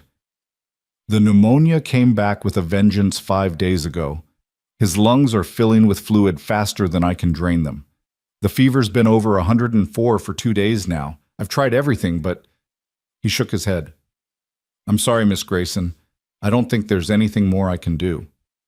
"No." The word tore from Anna's throat. "No, there has to be something. Another medicine, another treatment, something."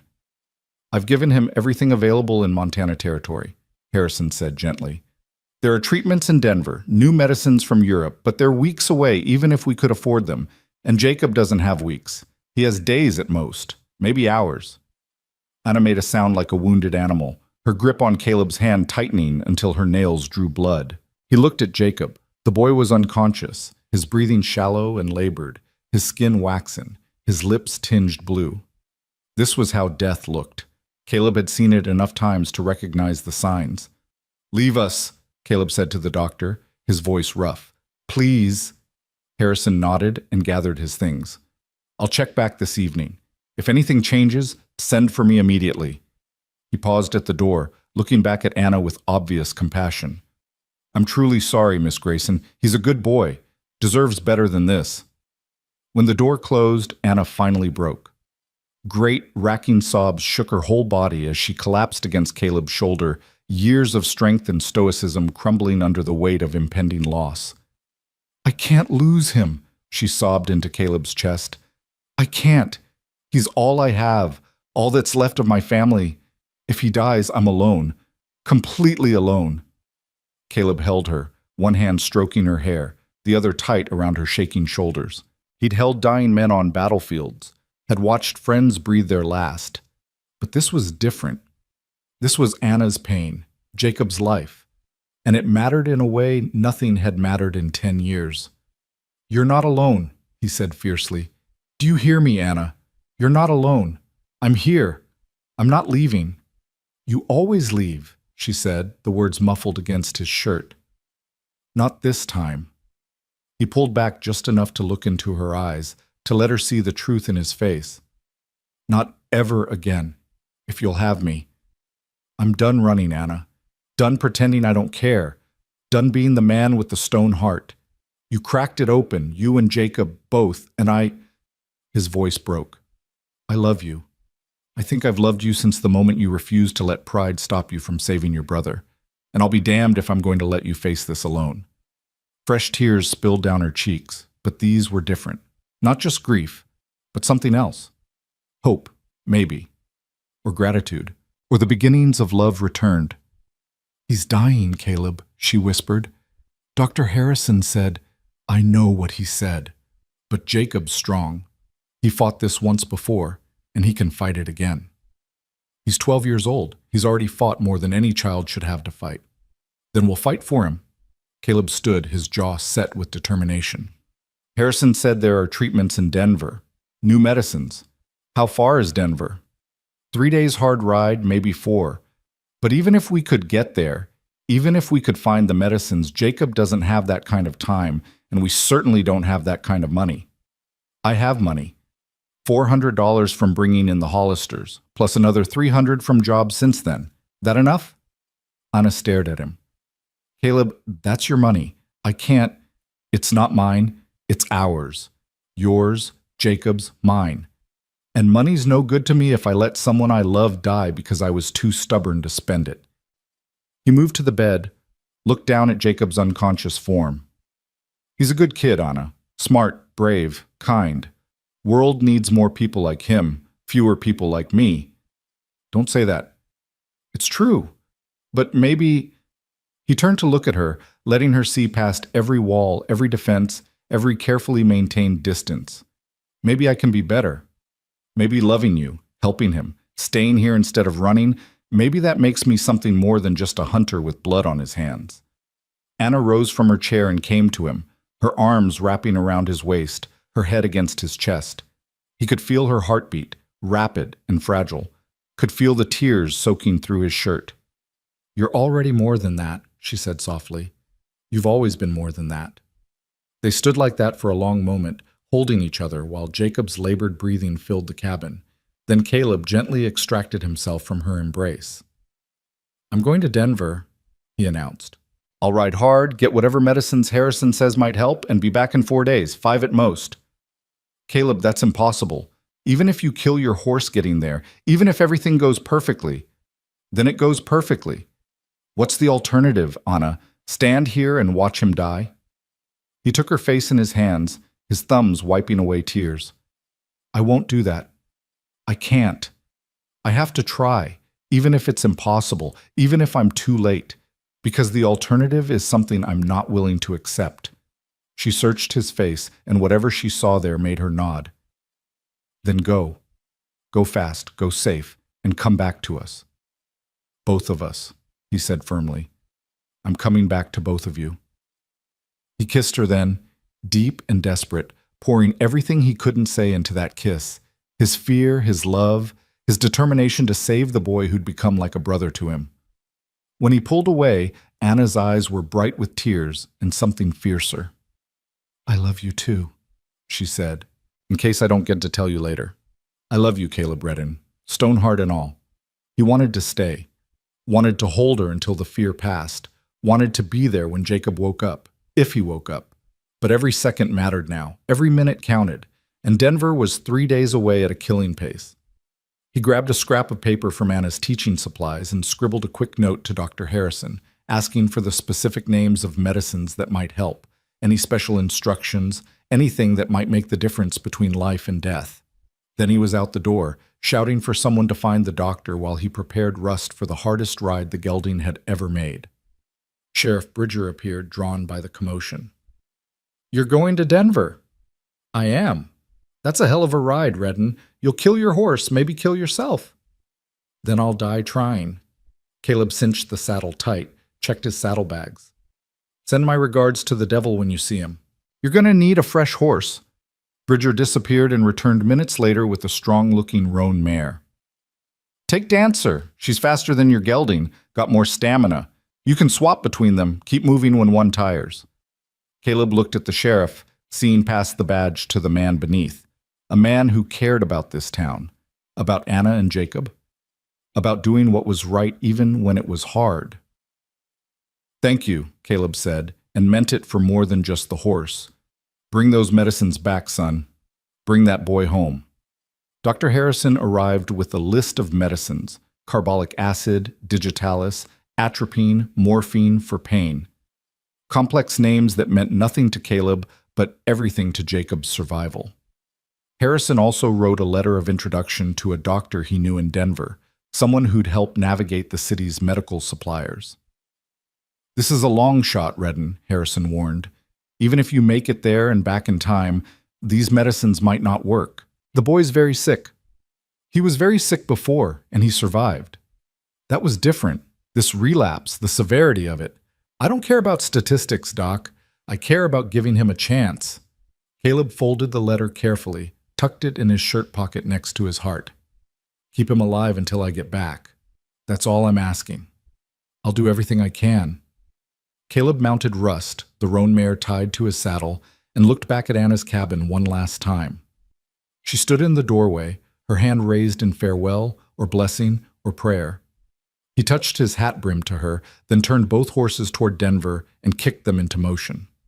The ride that followed would later be spoken of in Redemption Creek like legend. 3 days and nights of relentless travel, stopping only to switch horses, grab food, catch an hour's sleep when absolutely necessary. Caleb pushed himself and the animals to their absolute limits, covering ground that should have taken 5 days in just over 3. He reached Denver on the evening of the 3rd day, his body screaming with exhaustion, his hands blistered from the reins, his vision blurring with fatigue. But he found the doctor Harrison had mentioned, presented his letter, and secured the medicines within hours. The return trip was even harder. Caleb had been awake for close to 60 hours, sustained by nothing but coffee, determination, and the image of Anna's face when he'd promised to come back. He dozed in the saddle, trusting Rust and Dancer to follow the trail, jerking awake at every sound or stumble. On the 2nd day of the return journey, his body finally rebelled. He fell from the saddle during one of his microsleeps, hit the ground hard enough to knock the wind from his lungs.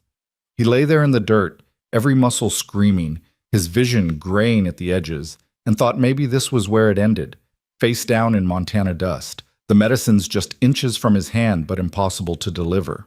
Then he thought of Jacob fighting for every breath, of Anna keeping vigil with no one to share her fear, of the promise he'd made to come back to both of them. He pushed himself up, remounted despite the pain, and kept riding. Redemption Creek appeared on the horizon just after dawn on the 4th day. Caleb rode straight through town to Anna's cabin, his clothes filthy, his face haggard, the precious medicines clutched in one hand.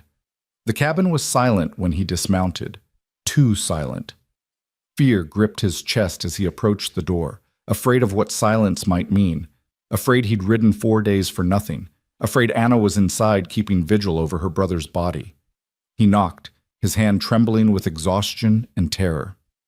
The door opened. Anna stood there, her face gaunt with sleeplessness, her eyes red from crying. Behind her, Caleb could see Jacob in the bed, still and pale.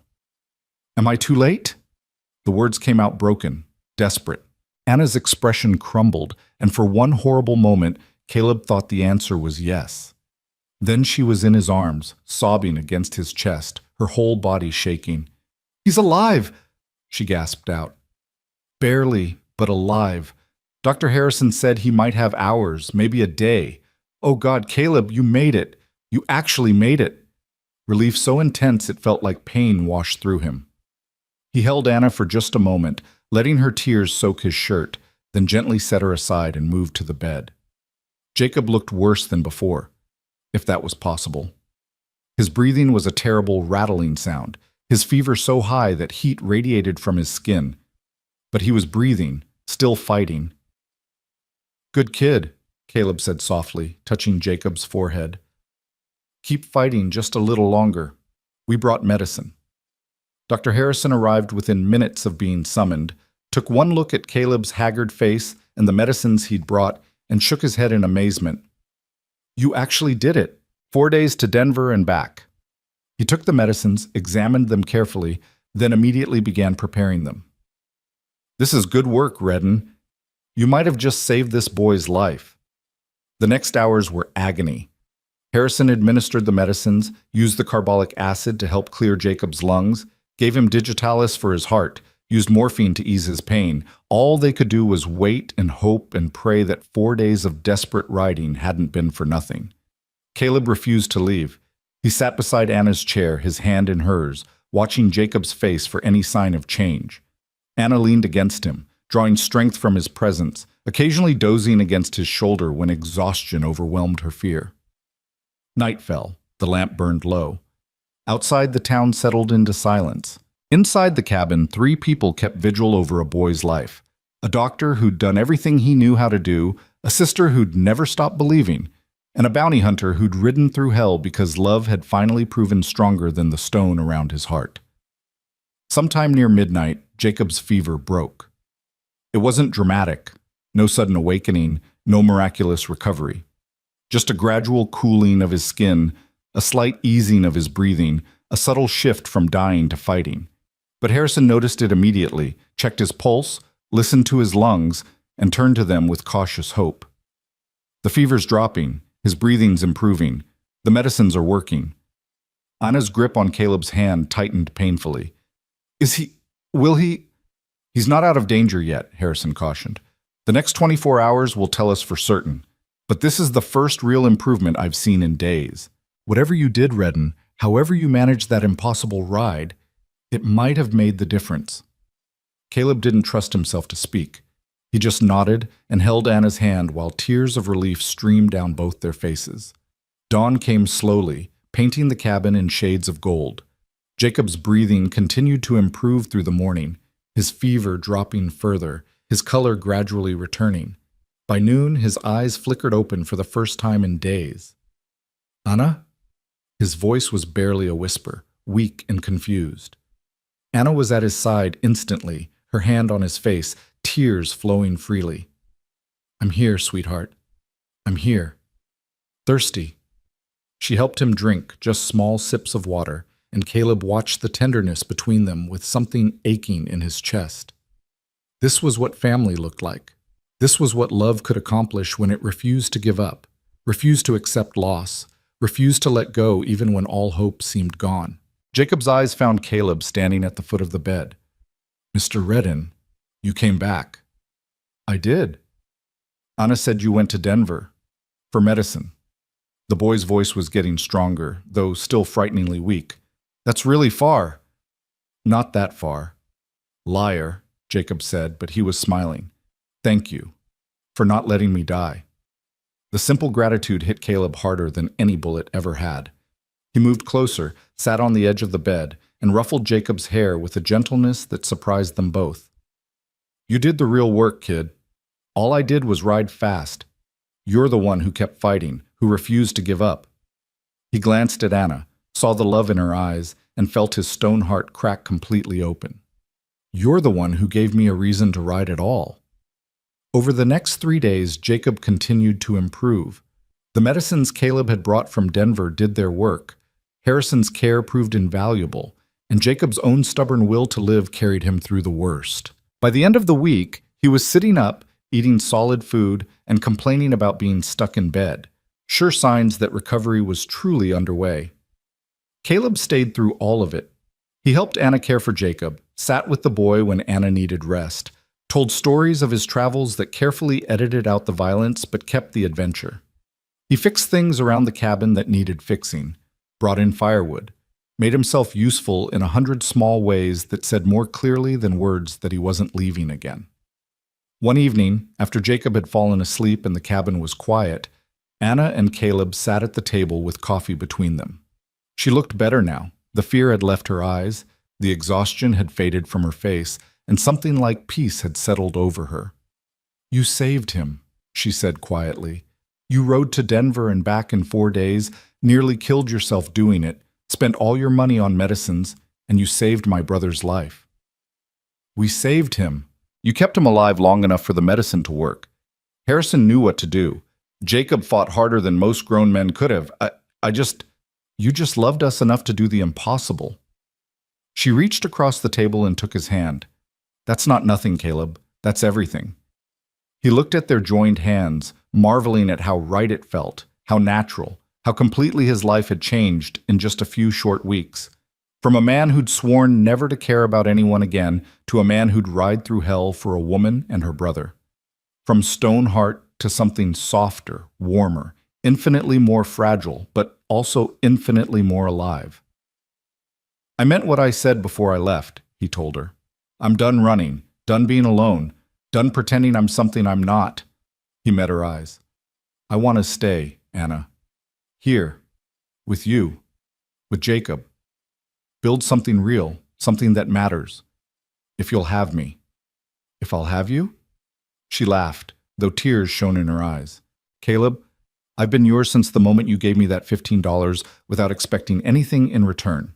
Since the moment you sat in this cabin and let me see the real you. Since the moment you kissed me goodbye and I realized I'd never met anyone worth keeping before." "I'm not an easy man to love," he warned. "I've got ghosts, Anna, demons, a past full of blood and mistakes and things I'm not proud of. And I'm learning how to be human again, how to feel things, how to believe I deserve something good. But I'm going to make mistakes, going to fall back into old habits, going to struggle." "Then we'll struggle together." She squeezed his hand. "I've got my own ghosts, my own mistakes. We'll figure it out as we go. Help each other when it's hard, celebrate when it's good. That's what love is. Not perfection, but partnership. Not running away when things get difficult, but standing together and facing them." He wanted to kiss her, wanted to pull her into his arms and never let go, wanted to make promises about forever and mean every word. But Jacob was sleeping just a few feet away, and some things deserved privacy, deserved the right moment. "Tomorrow," he said instead, "when Jacob's stronger. I want to do this right, Anna. Court you properly, ask permission, be the kind of man you deserve instead of the kind I've been." "You're already the kind of man I deserve," she said softly. "But I'll wait for tomorrow if that's what you need." Tomorrow came with bright sunshine and Jacob strong enough to sit at the table for breakfast. He looked between his sister and Caleb with the knowing expression of a boy who wasn't quite as oblivious as adults sometimes assumed. "Are you two going to get married?" he asked bluntly around a mouthful of eggs. Anna nearly choked on her coffee. "Jacob!" "What? It's obvious. He looks at you like you're the only person in the world. You look at him the same way, and he literally rode to Denver and back to save my life. If that's not love, I don't know what is." Caleb found himself laughing, actually laughing, the sound rusty from disuse but genuine. "The kid's got a point." "He's 12, Anna protested, her cheeks flushed. "He doesn't understand." "I understand plenty," Jacob interrupted. "I understand that you've been alone since we left Boston, trying to take care of everything by yourself.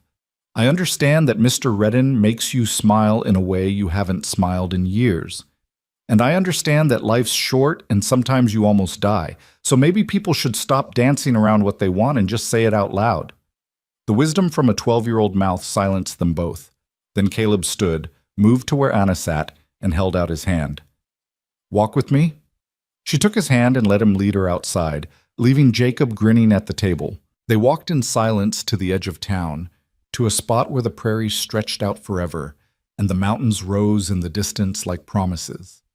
"Jacob's right," Caleb said finally, "about all of it. I do look at you like you're the only person in the world because most days that's exactly how it feels. Like everything else is just background noise and you're the only thing that matters." "Caleb, let me finish." He turned to face her, took both her hands in his. "I came to Redemption Creek planning to leave as fast as I could.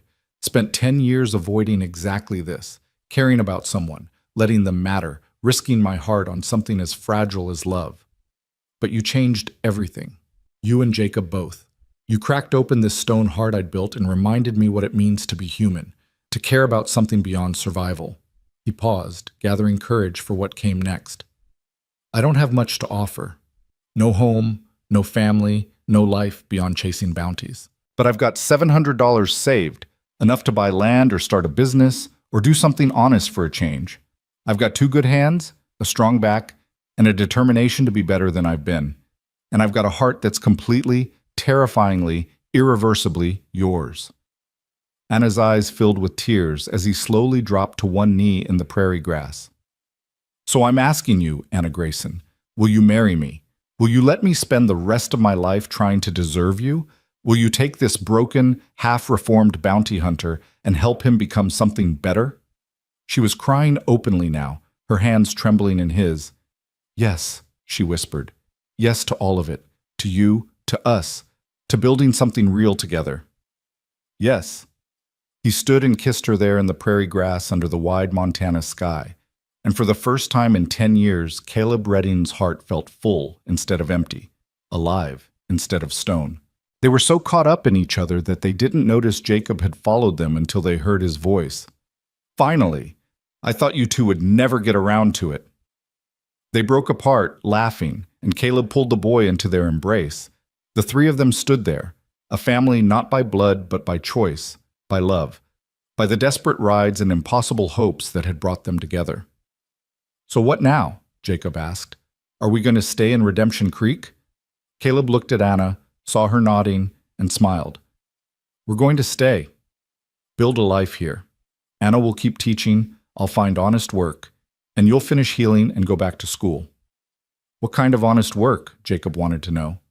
"Whatever needs doing, ranch hand, deputy maybe, anything that doesn't involve hunting men for money. That part of my life is over." "Good," Anna said firmly, "because I didn't fall in love with a bounty hunter.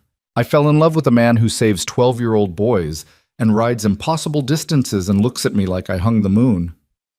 "You did hang the moon," Caleb said softly, "along with every star in the sky." Jacob made a gagging sound. "If you two are going to be this mushy all the time, I might need to move out." They laughed and walked back toward town together, and with every step, Caleb felt lighter. The ghosts weren't gone. They'd never be completely gone. Emily would always be part of him. His family would always be a wound that ached. But alongside the pain was something new, hope, joy, the absolute certainty that love was worth the risk even when the risk felt unbearable. That night, back in the cabin with Jacob asleep and Caleb preparing to return to the saloon, Anna walked him to the door. "Stay," she whispered. Not like that. Just stay. Sleep on the floor, sleep in the chair. I don't care. I just don't want to wake up wondering if you'll still be here in the morning." He understood what she was really asking, not for impropriety, but for presence. For the reassurance that he meant what he'd said, that he wasn't going to wake up and decide it had all been a mistake. So he stayed, sleeping in the chair beside the dying fire, while Anna lay in her bed and Jacob snored softly across the room. It was uncomfortable and his neck would ache in the morning, and he'd probably spent more comfortable nights on hard ground under open sky. But when dawn came and Anna's first sight was him sitting there, her smile made every minute of discomfort worth it. The cowboy's heart had turned to stone, they'd say later in Redemption Creek, until she cried in his arms and cracked it open, until her brother nearly died and he rode through hell to save him, until love proved stronger than fear, hope proved more powerful than pain, and a man who'd thought himself beyond redemption found it anyway in a cabin with a green door. The weeks that followed the proposal felt like learning to walk after years of crawling. Caleb moved through each day with the careful attention of a man discovering what normal life looked like, what it meant to wake up with purpose beyond survival, what it felt like to have people who expected him home at the end of each day. He took a job as deputy sheriff, working alongside Tom Bridger, who'd been quietly hoping for exactly this outcome since the day Caleb had first ridden into town. The work was different from bounty hunting, less about the chase and more about keeping peace, mediating disputes between miners over claims, breaking up Saturday night brawls at the saloon, helping Mrs. Patterson when her chickens escaped again. Simple work, honest work, the kind that let him sleep without his gun in his hand for the first time in a decade. Anna continued teaching, and Caleb found himself stopping by the schoolhouse some afternoons, ostensibly to check on things, but really just to watch her work. She had a gift for it, a patience with the children that amazed him, a way of making even the most reluctant student believe they could learn. He'd sit in the back row, hat in his hands, and listen to her explain geography or arithmetic, and think about how lucky he was that this brilliant, beautiful woman had chosen him.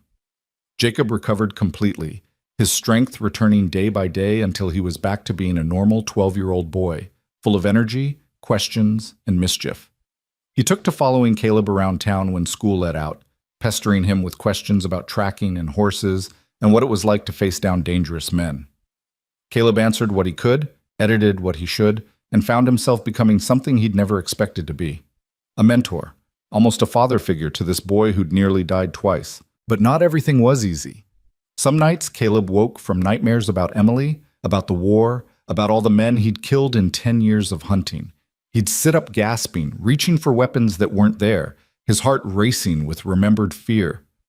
Anna learned to recognize those nights, would appear at his door with tea and quiet presence, sitting with him until the demons faded back into the dark corners where they lived.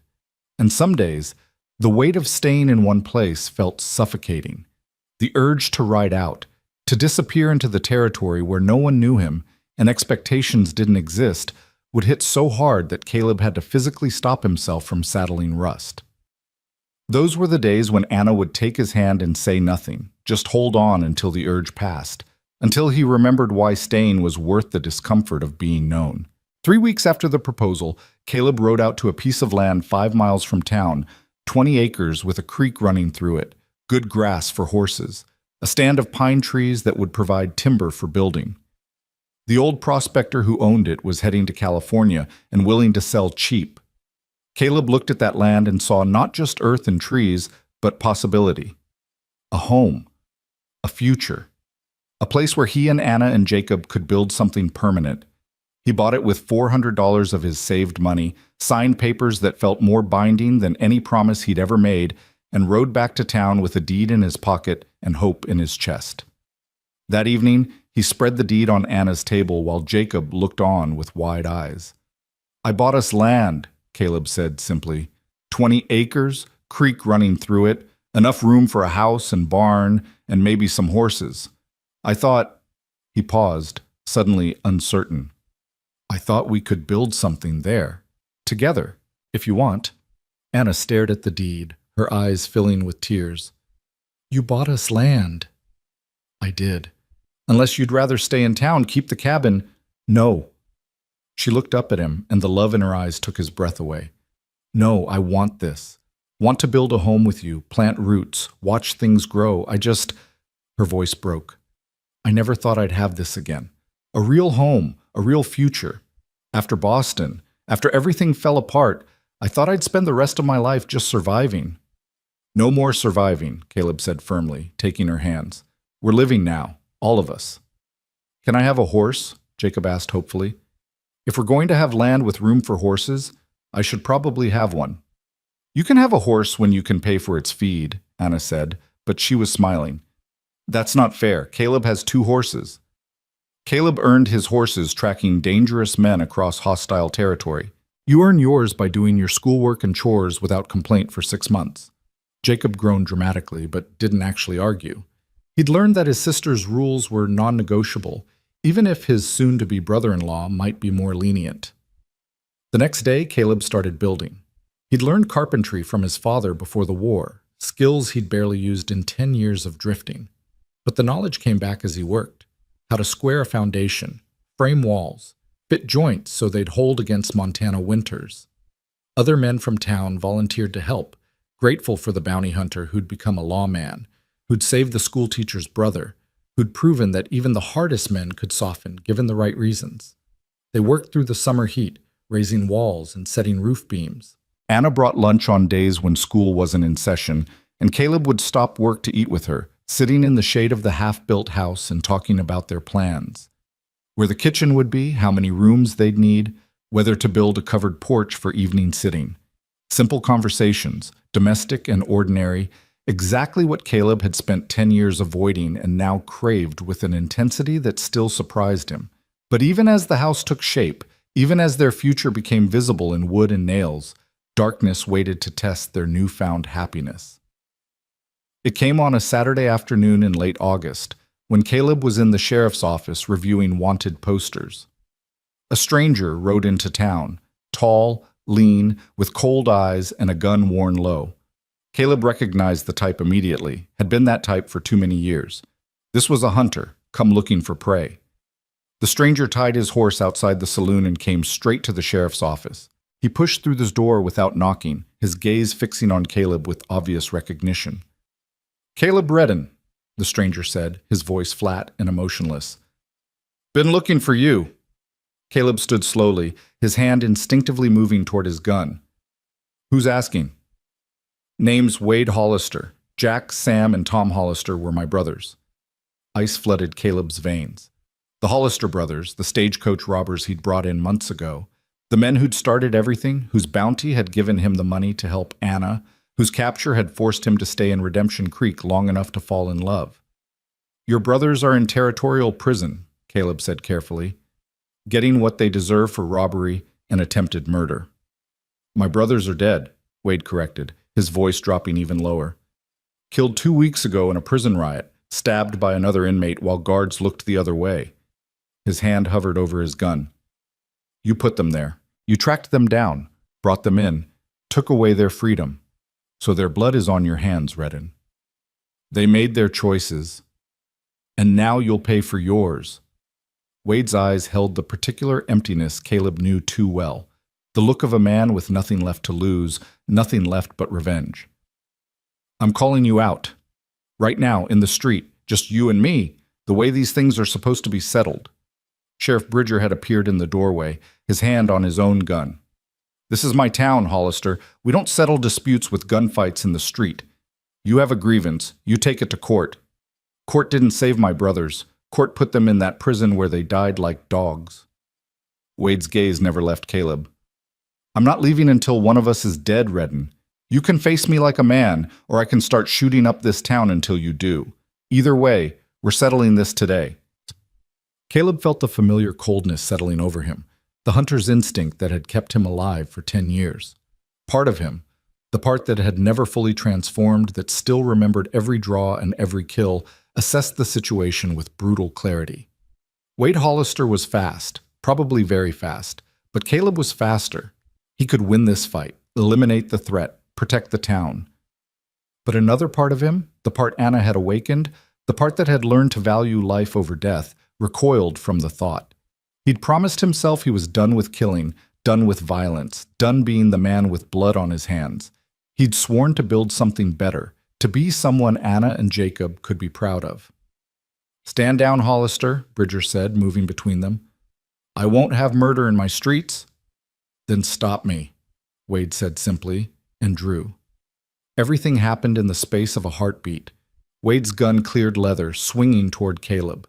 Bridger lunged forward, trying to intervene, and Caleb's own hand moved with the practiced speed of 10,000 draws, his Colt appearing in his palm like magic, his finger tightening on the trigger. Time slowed. Caleb saw Wade's gun coming up, saw the hammer pulling back, saw death approaching with mechanical precision. His own gun was already aimed, already steady, already a split second from firing the shot that would end this threat permanently. But in that frozen moment, he saw something else. Saw Anna's face when he told her he was done with killing. Saw Jacob looking at him with hero worship and trust. Saw the house they were building together, the life they were creating, the future that depended on him being someone different than he'd been. Saw that killing Wade Hollister, justified or not, would be a step backward into darkness he'd fought so hard to escape. His aim shifted. Instead of center mass, instead of the killing shot his instincts demanded, he aimed lower, fired once. The bullet took Wade in the shoulder, spinning him around and sending his gun flying. The man collapsed with a cry of pain and rage, clutching his wounded shoulder, blood seeping between his fingers. Bridger had his own gun out now, covering Wade, while Caleb kept his Colt trained on the wounded man. The street had erupted in chaos, people running for cover, voices shouting, the particular panic that accompanied gunfire in town. "You son of a bitch!" Wade gasped, his face twisted with pain. "You were supposed to kill me. I wanted you to kill me." And there it was, the truth beneath the revenge. Wade Hollister hadn't come for justice. He'd come for death, for an end to grief so overwhelming that dying seemed easier than living with it. Caleb knew that feeling, had lived with it for 10 years, had nearly chosen it himself more times than he could count. He holstered his gun and knelt beside Wade, ignoring Bridger's warning. Up close, he could see the man was younger than he'd first appeared, maybe 25, with eyes that had seen too much and a face ravaged by loss. "Your brothers made bad choices," Caleb said quietly. "I'm sorry they died. But their choices don't have to be yours. You don't have to die here today." "I got nothing left," Wade said, and the despair in his voice was achingly familiar. "They were all the family I had, all that mattered. With them gone, what's the point? The point is that life goes on, even when we think it can't. The point is that grief doesn't have to define you. The point is—" Caleb paused, thinking about Anna, about Jacob, about the house taking shape on 20 acres of Montana land. "The point is that even when everything seems lost, sometimes second chances appear if you're brave enough to take them." Wade stared at him, blood dripping from his shoulder, confusion and pain warring on his face. "Why didn't you kill me? You had the shot." "Because I'm not that man anymore," Caleb said simply. "And I don't think you really want to be him either." Doc Harrison arrived to tend Wade's shoulder while Bridger hauled the young man to the jail. The gunshot wound was clean. The bullet had passed through muscle without hitting bone or major vessels. Wade would heal, would stand trial for attempted murder, would likely spend a few years in prison if he was lucky. But he'd be alive. Would have time to grieve his brothers, to figure out who he was beyond their shadow, to decide whether he wanted to spend his life chasing revenge or building something better. Caleb watched them go, his hand trembling slightly as the adrenaline faded. He'd come so close to killing again, so close to reverting to the man he'd been. 1 second's difference in aim, one choice to prioritize survival over principle, and Wade Hollister would be dead in the street. "That was good shooting," Bridger said, returning from the jail. "Most men would have aimed for center mass, asked questions later. You chose different." "Yeah. Why?" Caleb looked toward the schoolhouse, where Anna was probably keeping the children calm after the gunfire, explaining that everything was fine, that sometimes bad things happen, but the law was there to protect them. "Because someone taught me that being a good man means choosing the hard path, not the easy one. Means being better than your worst instincts, even when your worst instincts might keep you safer." Bridger nodded slowly. "She's good for you, Redden. Both of them are. You're becoming someone worth knowing. Trying to be." That evening, after the town had settled and the story of the gunfight had made its rounds, Caleb walked to the cabin with the green door. Anna opened it before he could knock, pulled him inside, and held him so tightly he could barely breathe. "I heard," she said against his chest. "I heard there was shooting, that someone came for you, that you—" She pulled back, her hands framing his face, her eyes searching his. "Tom said you could have killed him, but chose not to. Is that true?" "It's true." "Why?" The same question Bridger had asked, the same question Caleb was still asking himself.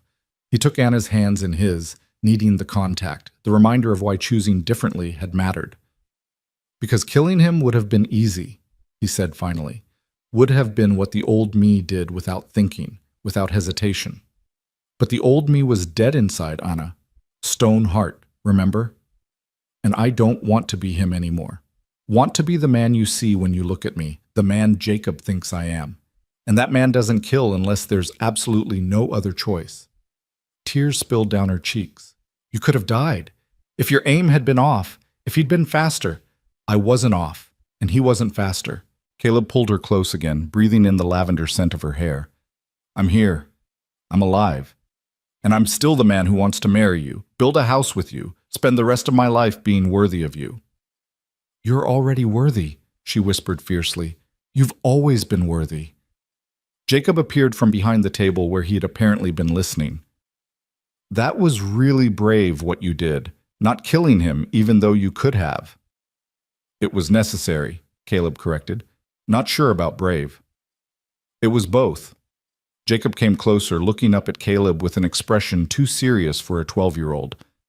My father used to say that any man can pull a trigger, but it takes a real man to know when not to. I think he'd have liked you, Mr. Redden. The words hit Caleb hard, reminding him of another father, another time, another life when such praise would have meant something. I think I'd have liked him too, kid. They sat together that evening, the three of them, talking about the day's events, about Wade Hollister and the burden of grief, about choices and consequences, and the difficulty of being better than your worst self. It was the kind of conversation Caleb had never had before. Honest, vulnerable, built on foundation of trust and love, rather than the careful distance he'd maintained for so long. Later, after Jacob had gone to bed, Anna walked Caleb to the door. The night was cool, stars scattered across the sky like spilled diamonds, and somewhere in the distance a coyote called to its mate. The house is almost finished, Caleb said, leaning against the doorframe. Another 2 weeks, maybe 3, and it'll be ready. We could get married then, move in together, make it official. We could get married tomorrow and I'd move into a tent if that's what we had, Anna replied, her hand finding his. The house is wonderful, Caleb, but it's not what I'm marrying. I'm marrying you. The man who rode to Denver to save my brother, who chose not to kill when killing would have been easier, who's learning how to feel again despite how much it scares him. It terrifies me, he admitted quietly. Every day. Caring this much about someone, about multiple someones, knowing that losing you would destroy me worse than anything that came before. Building this life that feels so fragile, so easily shattered. Life is fragile, Anna said, stepping closer until they were almost touching. Love is risky. Loss is always possible. But the alternative is what you had before. Stone heart, empty days, existence without meaning. And I refuse to believe that's better than this, than us, than choosing to love despite the risk. She was right, of course. She was always right about the things that mattered most. Caleb pulled her into his arms, held her close, and let himself feel the full weight of his love for her. Terrifying, overwhelming, absolutely worth every moment of fear it brought. Marry me next week, he said suddenly. Don't wait for the house to be finished. Marry me as soon as we can arrange it, and we'll figure out the rest as we go. Anna pulled back just enough to look at him, surprise and joy lighting her face. Next week? Unless that's too soon. It's perfect. She laughed, the sound pure and bright. It's absolutely perfect. They were married 7 days later in the small church with the crooked steeple, the whole town turning out to witness the union of the reformed bounty hunter and the Boston schoolteacher.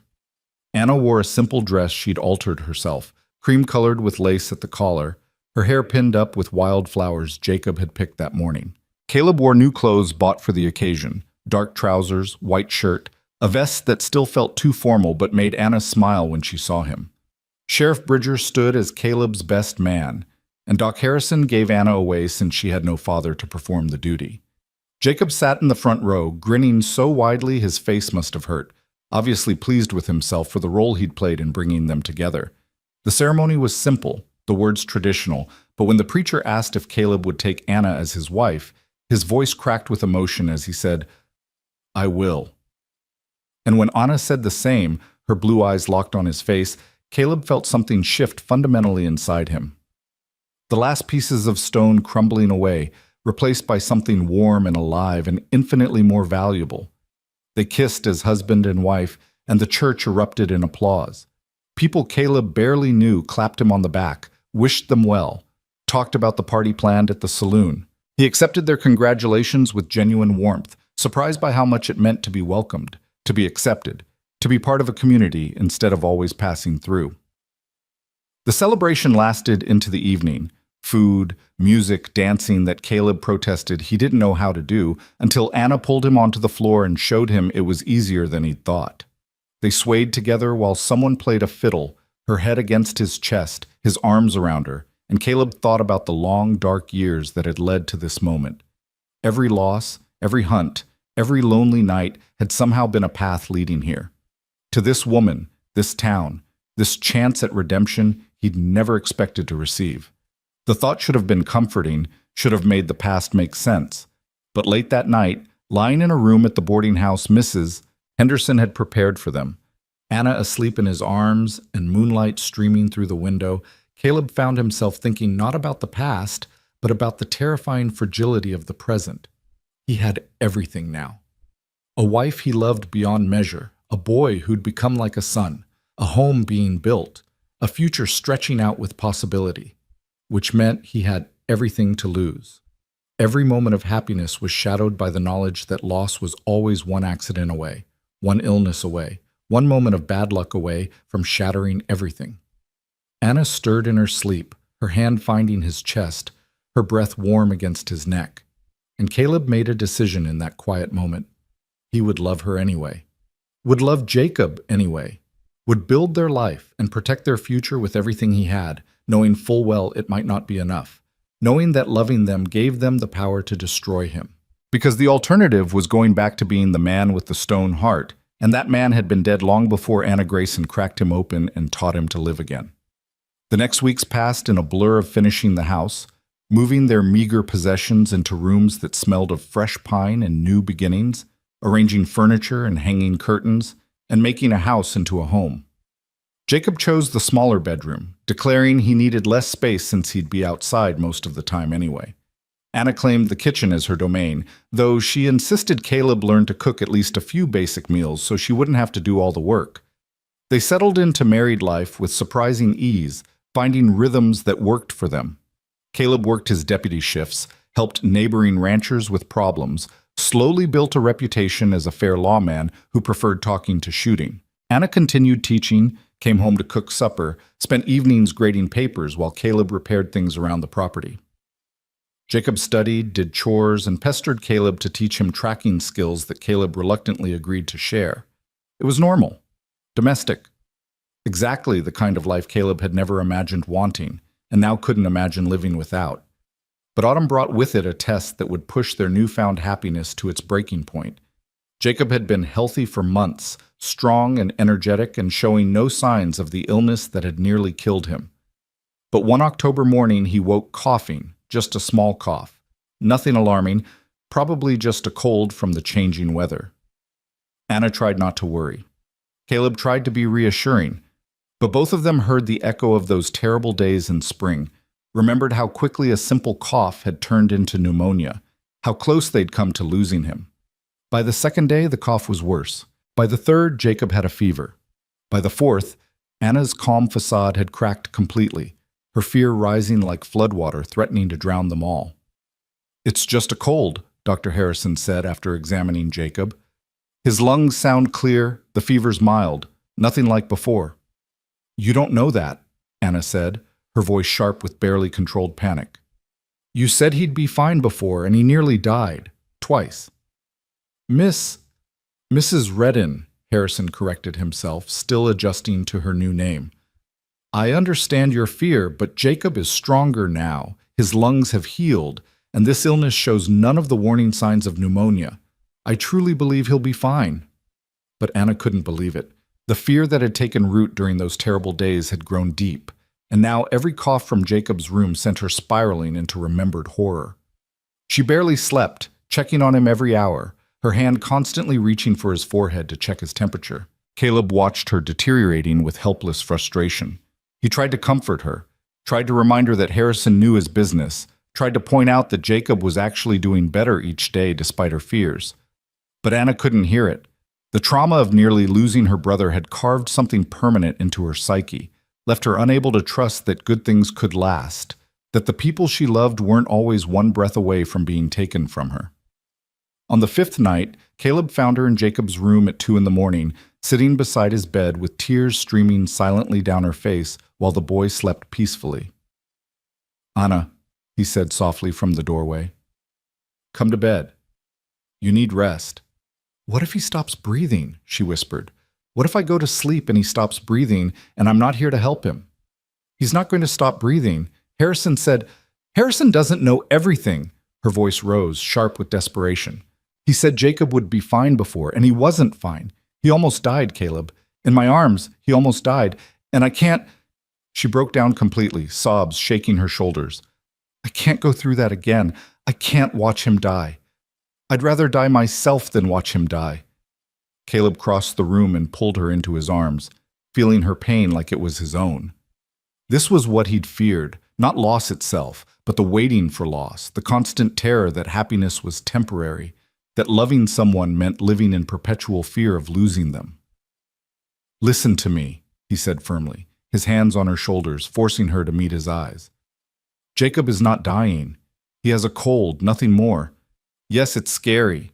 Yes, it reminds us of what happened before, but we can't let fear destroy the good things we have now." "How do you do it?" Anna demanded, pulling away from him. "How do you care about us without being terrified every second? You've lost people before, lost them in terrible ways. How are you not paralyzed with fear that it'll happen again?" The question cut deep because she was right. He was terrified. Every single day, the fear lurked in the back of his mind, whispering that this was too good to last, that loving them this much meant their loss would annihilate him. "I am terrified," he admitted quietly, "every moment. But I made a choice, Anna. Made it the night you cracked my stone heart open and showed me what living actually meant. I chose to love you anyway, to love Jacob anyway, knowing full well it might destroy me. Because the alternative, going back to being empty, being dead inside, being safe but alone, that's not living. That's just surviving, and I'm done with survival." "But what if—" "There is no what if," he interrupted gently. "There's only now. Right now, Jacob is sleeping peacefully in that bed. Right now, his fever is gone and his lungs are clear. Right now, we have a home and a life and each other. That's all we get, Anna, just right now. And we can either spend it paralyzed with fear about what might happen, or we can trust that we're strong enough to face whatever comes." She stared at him, her face ravaged by sleeplessness and fear. And slowly, so slowly, he saw something shift in her expression. Acceptance, maybe. Or simply exhaustion too profound to fight anymore. "I don't know how to stop being afraid," she whispered. "Neither do I," he admitted. "But maybe we figure it out together. Maybe every morning we wake up and choose to trust instead of fear. Choose to live instead of just exist. Choose to believe that love is worth the risk, even when the risk feels unbearable." Anna collapsed against him, crying in great heaving sobs that seemed to come from somewhere deep and wounded. Caleb held her through it all, his own eyes burning with unshed tears, his heart aching for the pain she carried, for the trauma that had carved itself so deeply. They stood like that for long minutes while Jacob slept on, oblivious to the emotional storm raging beside his bed. Finally, Anna's sobs quieted to hiccups, then to silence. She pulled back, wiped her eyes, and looked at her brother with something closer to peace. "He's really okay," she said, not quite a question. "He's really okay. And if he's not, if something does happen, then we face it together," Caleb said firmly. "You don't carry that fear alone anymore, Anna. You have me. Whatever comes, whatever happens, we face it as a family. You, me, and that stubborn kid who refuses to die no matter how hard fate tries." She laughed, the sound watery but genuine. "He is stubborn, isn't he? Wonder where he gets it." Anna let Caleb lead her back to their bedroom, let him tuck her into bed, let exhaustion finally claim her. And when she woke late the next morning to find Jacob downstairs eating breakfast and complaining about missing school, the relief on her face was worth every sleepless hour. The cold passed within a week, leaving Jacob healthy and Anna slowly rebuilding the trust that trauma had shattered. It was a process, Not a single moment, learning to believe again that good things could last, that the people she loved weren't always on the verge of being taken from her. But she learned it day by day, with Caleb beside her reminding her to choose trust over fear, to choose life over mere survival. November brought the first snow, blanketing their 20 acres in white and turning the world into something quiet and clean. Caleb stood on their porch one morning, coffee in hand, watching the sun rise over snow-covered hills, and felt something he'd never expected to feel again. Peace. Not the absence of fear. The fear would always be there, whispering that this was too good to last. But peace, despite the fear. Contentment, even knowing how fragile happiness could be. Joy in the present moment rather than constant worry about the future. Anna joined him on the porch, wrapped in a shawl, her own coffee steaming in the cold air. She leaned against his side, fitting perfectly under his arm, and together they watched the day begin. "Do you miss it?" she asked quietly. "The hunting, the traveling, the freedom of not being tied down?" Caleb considered the question carefully. Did he miss the open road? Sometimes. Did he miss the simplicity of tracking men for money? Occasionally. Did he miss the stone heart that had made loneliness bearable? No, he said finally, and meant it completely. I don't miss any of it. He gestured to the house behind them, to the land around them, to her beside him. This is what I was missing all those years without knowing it. Purpose, connection, a reason to wake up beyond simple survival. You gave me that, Anna. You and Jacob both. Gave me back my life when I thought it was already over. She turned to look up at him, her blue eyes bright in the morning light. We gave each other life. You saved Jacob, yes, but you saved me too. Saved me from believing I was alone, that I had to carry everything by myself, that no one would ever see past my fear to the person underneath. He kissed her there on the porch, slow and deep, pouring everything he couldn't say into that kiss. When they pulled apart, she was smiling, and the sight of her happiness made every difficult choice, every moment of fear, every step away from his old life feel worth it. I love you, Caleb Redden, she said softly. Stone heart and all. No stone left, he replied, his hand over his chest where his heart beat strong and steady. You cracked it all away. Now it's just flesh and blood and terrifyingly vulnerable to everything that might hurt it, but I wouldn't change it for anything. They stood together watching the snow fall, two people who'd found each other against all odds, who'd chosen love despite its risks, who'd built something real and permanent in a world that specialized in taking things away. Inside, they could hear Jacob moving around, probably getting ready for school. Normal sounds, domestic sounds, the kind that once would have made Caleb run for the hills. Now they sounded like home. And for the first time in 10 years, Caleb Redden wasn't running from anything. He was standing still, arms around his wife, heart full of love and fear and hope all tangled together, choosing every day to believe that this life, this love, this fragile, beautiful, terrifying happiness was worth every risk it brought. The cowboy's heart had turned to stone until she cried in his arms and cracked it open. And what emerged from that cracking wasn't the man he'd been before tragedy, wasn't the boy who'd left Virginia with hope in his heart. It was someone new, someone tempered by loss but opened by love, someone who knew darkness intimately but chose light anyway, someone who understood that being vulnerable was the bravest thing a person could do. The days ahead would bring their challenges. Nothing this good lasted without being tested. But whatever came, they'd face it together, husband, wife, and the boy who'd brought them together by refusing to die when death seemed inevitable. And that, Caleb thought, as Anna's hand found his, as Jacob's voice called from inside asking what was for breakfast, as the snow fell soft and silent around their home, was more than enough. It was everything. Winter deepened across Montana territory, and with it came a quiet settling into the rhythms of their new life. Caleb worked his deputy shifts through snow and cold, broke up disputes between miners driven half mad by cabin fever, and found himself becoming someone the townspeople trusted, not just to enforce the law, but to understand it with compassion. Anna taught through the worst of winter, her schoolhouse warm with a stove Caleb kept supplied with wood, her students bundled in coats and scarves as they learned their letters and numbers. And Jacob grew stronger every day, shooting up in height until he was nearly as tall as his sister, his voice beginning to crack with the approach of manhood. He helped Caleb with evening chores, learned to track deer through fresh snow, absorbed every lesson about reading land and weather, and the thousand small skills that meant survival in this hard country. They were happy, not perfectly, not without struggles, but genuinely, deeply happy in the way that comes from choosing each other every day, from building something real together, from learning to trust that good things could last even when experience suggested otherwise. But fate, it seemed, had one more test waiting for them. It came in late February, on a night so cold that frost painted intricate patterns on the windows and breath turned to ice crystals in the air. Anna had been feeling tired for weeks, fighting nausea that she attributed to something she'd eaten, sleeping more than usual and blaming it on the shortened winter days. But that night, when she collapsed in the kitchen while preparing supper, when Caleb caught her before she hit the floor and felt how warm her skin was despite the cold house, fear crashed through him with devastating force. "Anna!" He lowered her carefully to the floor, his hand on her face, her pulse racing under his fingers. "Jacob, get Doc Harrison, now!"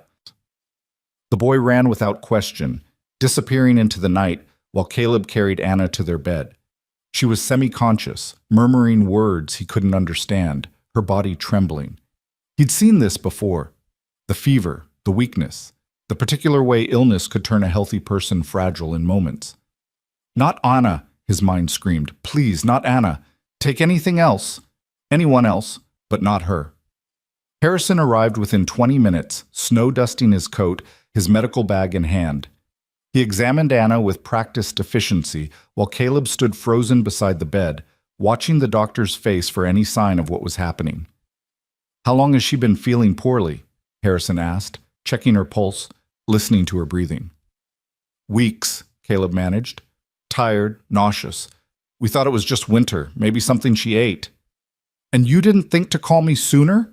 Harrison's voice was sharp with frustration. "She said she was fine, said it was nothing." Caleb's hands clenched into fists. "What's wrong with her, Doc? Is it pneumonia? Something worse?" Harrison straightened from his examination, his expression complicated. Concern mixed with something else that Caleb couldn't immediately identify. "She's very sick, that's certain. High fever, elevated heart rate, signs of infection. But Caleb..." He paused, choosing his words carefully. "She's also pregnant. About 3 months along, I'd estimate." The words hit like a physical blow. Pregnant.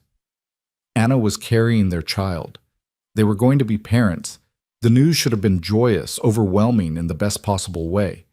Instead, all Caleb could think was that pregnancy made everything more dangerous, that whatever was making her sick could harm the baby, that he might lose not just Anna, but the child they'd created together. "Will she be okay?" His voice came out rough, broken. "The baby..." "I don't know yet," Harrison admitted with brutal honesty. "The fever is dangerously high. If I can't bring it down, if the infection spreads..." He didn't finish the sentence, didn't need to. Jacob appeared in the doorway, his face white with fear. "Is she going to die?" "No," Caleb said with more certainty than he felt. "She's not going to die. We won't let her." Harrison began treatment immediately, cold compresses to bring down the fever, medicines from his bag, instructions for care that Caleb absorbed with desperate attention. But as the night wore on and Anna's fever climbed higher, as she began to thrash and cry out in delirium, Caleb felt his carefully constructed world threatening to shatter completely. He'd survived losing Emily, losing his family, surviving 10 years of emptiness because he'd had nothing left to lose. But now he had everything: Anna, Jacob, a home, a future, a child growing inside the woman he loved more than his own life. The thought of losing any of it, especially Anna, was unbearable in a way that went beyond words. "Talk to her," Harrison instructed. "Sometimes they can hear you even when they seem unconscious. Let her know you're here, that she's not alone." So Caleb talked. He sat beside Anna's bed, holding her hand, feeling the fever burning through her skin, and told her everything. About how much he loved her, how she'd saved him from himself, how he couldn't imagine living without her, about the baby growing inside her, about the family they were becoming, about all the years ahead they still needed to live together. "You have to fight," he whispered, his lips against her burning forehead. Just like you fought for Jacob, just like you fought to build a life here. You have to fight now, Anna. For me, for our baby, for all the days we haven't lived yet. Please. Jacob sat on the other side of the bed, holding his sister's other hand, tears streaming down his face. Don't leave me, he said quietly. You're all the family I have. You can't leave me. She has both of us, Caleb corrected, his arm going around the boy's shoulders. We're her family, and families don't give up on each other. The night stretched endlessly. Anna's fever spiked higher, high enough that Harrison's face grew grim with worry. She convulsed once, her body seizing, and Caleb had to hold her down while Jacob sobbed and Harrison worked frantically to stabilize her. This was what he'd feared most. Not death in battle, not violence from dangerous men, but the slow horror of watching someone he loved slip away despite everything he could do to stop it. The helplessness was suffocating, crushing, infinitely worse than any physical pain he'd ever endured. Somewhere around 3 a.m, at the darkest point of night when hope felt impossible, Anna's fever finally began to break. The change was subtle at first, a slight cooling of her skin, a steadying of her pulse, a deepening of her breathing from labored gasps to something more natural. Harrison checked her carefully, allowing himself a cautious smile. The fever's dropping, the crisis is passing. She's still very weak, still needs careful monitoring, but I think... He looked at Caleb's ravaged face and spoke with conviction. I think she's going to make it. Caleb's legs gave out. He collapsed beside the bed, his head on Anna's chest, listening to the steady beat of her heart, and wept like he hadn't wept since Emily's death. Relief, fear, love, gratitude, everything he'd been holding back through the long night poured out in great, racking sobs that shook his whole body. Jacob wrapped his arms around Caleb from behind, the boy crying too, and they stayed like that until the tears finally exhausted themselves. When Caleb could breathe again, could think again, he looked up at Harrison through blurred vision. The baby? Heartbeat strong. I think they both weathered this storm. Harrison packed his instruments with tired satisfaction. She'll need complete rest for at least 2 weeks, maybe longer. No work, no stress, just rest and recovery. Can you manage that? I'll carry her myself if she tries to do anything more strenuous than breathe, Caleb said fiercely. Good. I'll check on her tomorrow. Send for me immediately if anything changes. Harrison paused at the door. You did well tonight, Caleb. Both of you. Kept her fighting when she wanted to give up. That matters more than any medicine I could give. When the doctor left, Caleb climbed carefully into bed beside Anna, holding her close, feeling her chest rise and fall with each breath. Jacob curled up in a chair beside the bed, refusing to leave, and eventually sleep claimed all 3 of them as dawn painted the sky in shades of pink and gold. Anna woke late the next morning, confused and weak, but blessedly clear-eyed. Caleb was there immediately, his hand on her face, his voice breaking as he said her name. What happened? She asked, her voice barely a whisper. You were sick, very sick. You've been unconscious for almost 12 hours. He helped her drink water, his hands shaking. Do you remember anything? I remember starting supper, and then... She frowned. Nothing. Just darkness and voices, yours and Jacob's, telling me to fight. Her hand went to her stomach. Doc Harrison told me something. Something about... You're pregnant, Caleb said softly. 3 months. We're going to have a baby, Anna. Her eyes widened, tears spilling over. A baby! We're having a baby! Then fear crossed her face. But if I was sick, if the fever was high, the baby's fine. Harrison says the heartbeat is strong. He took her hand, pressed it to his lips. You're both fine. You scared 10 years off my life, but you're both fine.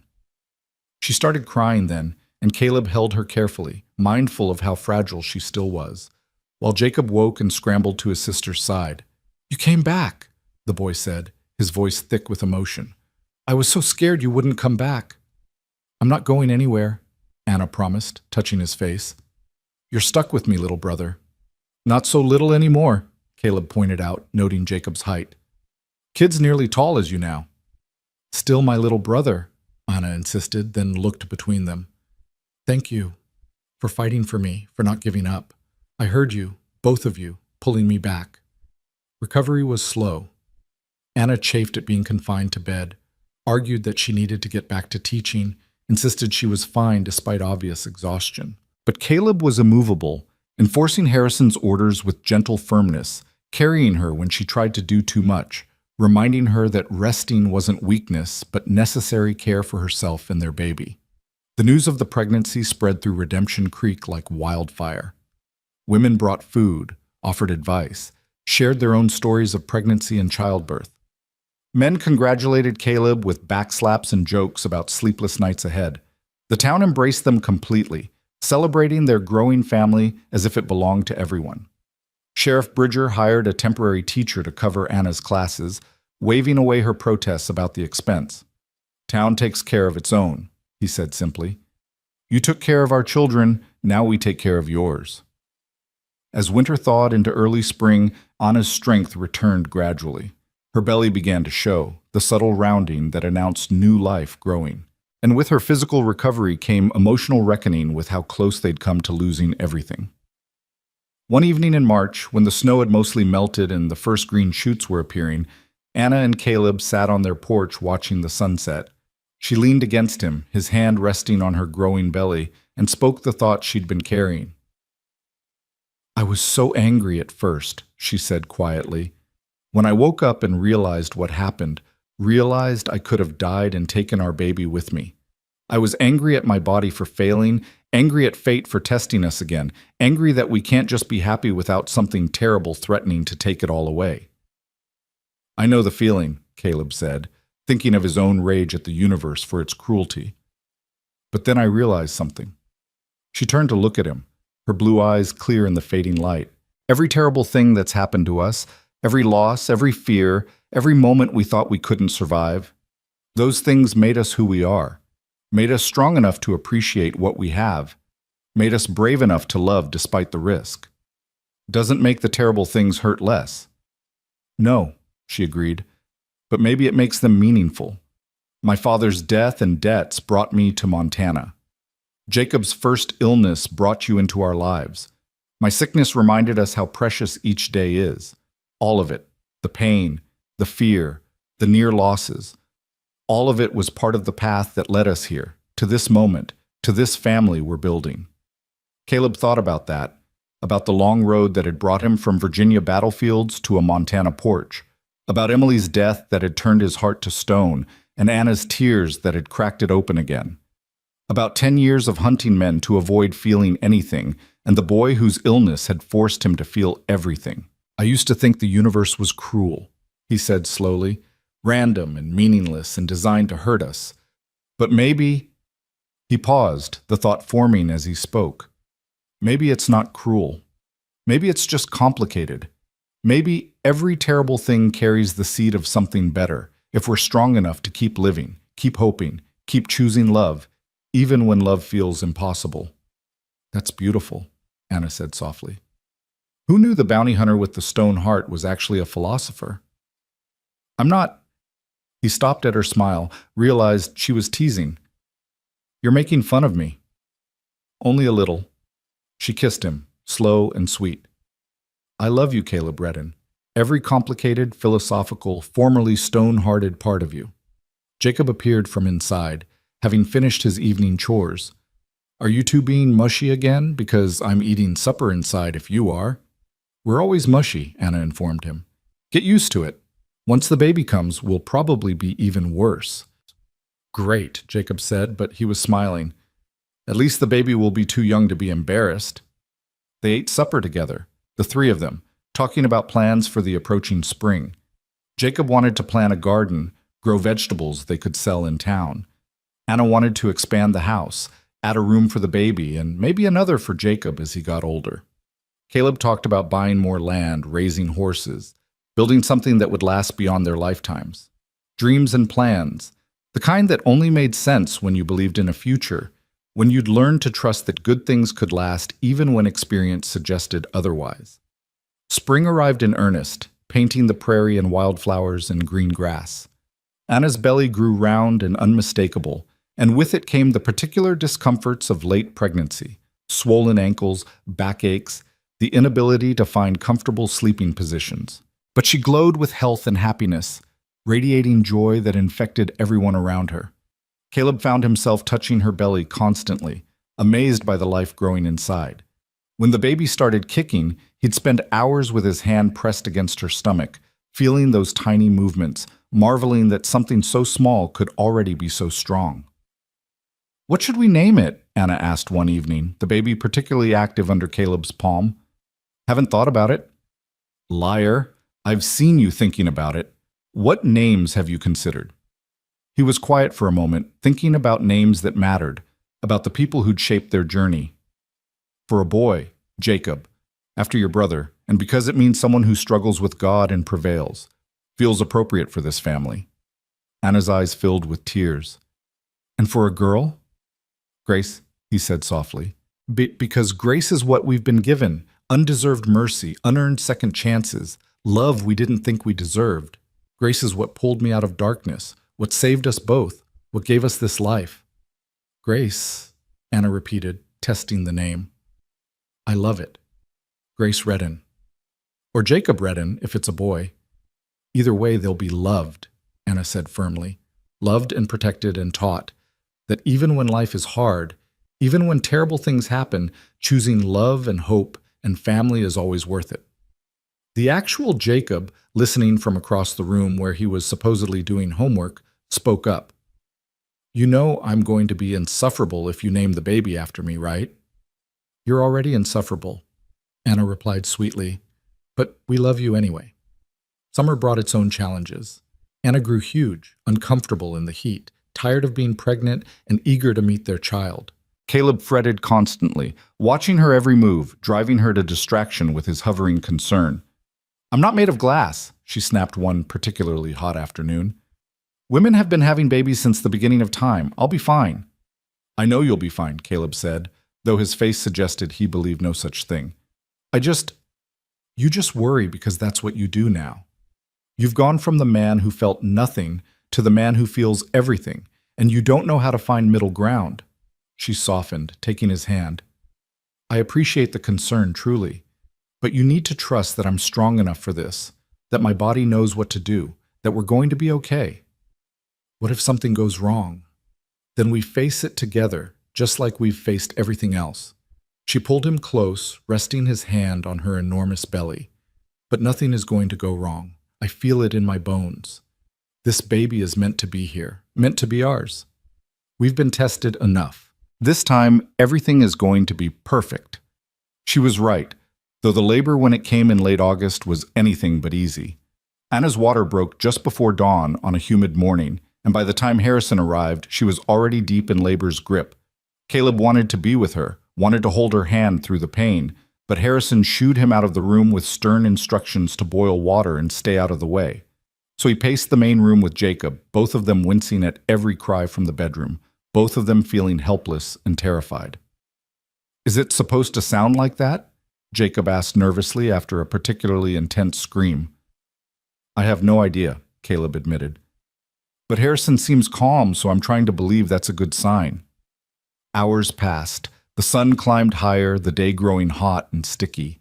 Anna's labor continued, her cries weakening with exhaustion, and Caleb was seriously considering breaking down the door and demanding to be let in when he heard it. A baby's cry. Thin, outraged, absolutely perfect. Harrison appeared in the doorway, his face tired but smiling. "Congratulations, Redden. You have a son, strong, healthy, with an impressive set of lungs." Caleb couldn't move, couldn't speak, couldn't do anything but stand there as the reality crashed over him. A son. He had a son. He was a father. "Can I—" His voice cracked. "Can I see them?" "Give us a few minutes to get cleaned up. Then, yes." Those few minutes felt like hours. Caleb stood frozen in the main room, Jacob beside him with tears running down his face, both of them waiting to meet the newest member of their family. Finally, Harrison opened the door and gestured them inside. Anna lay in the bed, exhausted but radiant, her hair damp with sweat and her face glowing with joy. And in her arms, wrapped in a blanket Anna had sewn months ago, was the smallest person Caleb had ever seen. His son. He approached the bed on unsteady legs, his vision blurring with tears he didn't try to hide. Anna smiled up at him, shifted the bundle in her arms, and said, "Caleb, meet Jacob. Jacob, meet your father." Caleb looked down at the tiny face, eyes scrunched shut, mouth opening in a yawn, one small fist waving in the air. Perfect. Absolutely perfect in every way. Jacob, he whispered, touching one impossibly small hand with one calloused finger. The baby's hand closed around his finger instinctively, and Caleb felt something break open in his chest. Not the cracking of stone this time, but the overflow of love so profound it physically hurt. Would you like to hold him? Anna asked. I don't know how. Neither did I until 10 minutes ago. We'll figure it out together. She showed him how to support the baby's head, how to cradle the tiny body against his chest. And when Caleb held his son for the first time, when he felt that small weight in his arms and looked down at the face that was somehow both his and Anna's combined, he wept. These weren't the bitter tears of loss that had defined so much of his life. These were tears of joy, gratitude, overwhelming love for this tiny person who already had complete power to destroy him, and somehow that was okay. Because this was what life was supposed to be, not avoiding pain, not hiding from feeling, but loving completely despite knowing how much it could hurt. Hello, Jacob, he whispered to his son. I'm your father. I'm going to mess up sometimes, going to make mistakes, going to have no idea what I'm doing most of the time. But I promise you this, I will love you with everything I am, will protect you, teach you, show you how to be a good man even though I'm still learning myself. And I will never, ever let you doubt that you are wanted, loved, and the best thing that ever happened to this broken-down bounty hunter. The older Jacob appeared beside the bed, looking down at his nephew with wonder. He's so small. You were that small once, Anna reminded him. Was I really? Jacob touched the baby's hand gently. Hey there, little guy.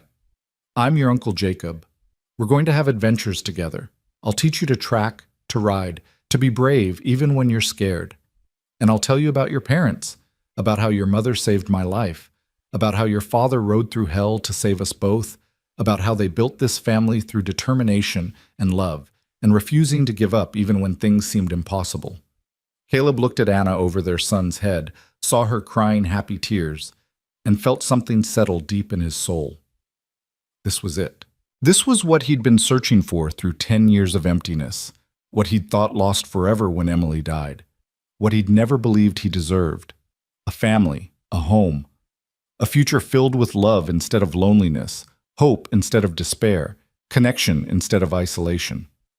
The stone heart had been cracked completely open, and what emerged was something better than what had been there before. Not the naive boy who'd left Virginia with dreams of glory, not the cold hunter who'd spent years avoiding feeling, but a man who'd been broken and rebuilt, who'd learned that strength came from vulnerability, that courage meant loving despite the risk, that redemption was possible even for those who thought themselves beyond saving. Over the following weeks, they settled into the exhausting chaos of new parenthood. Baby Jacob, little Jake, they started calling him to distinguish from his uncle, demanded constant attention, nursing every few hours, crying for reasons they couldn't always decipher. Caleb discovered he was surprisingly competent at changing diapers, walking the floor at 3 a.m, while Anna got desperately needed sleep, singing lullabies in his rough voice that somehow soothed the baby when nothing else would. Jacob the elder took his role as uncle seriously, helping however he could, entertaining the baby with silly faces and songs, proving himself mature beyond his 13 years.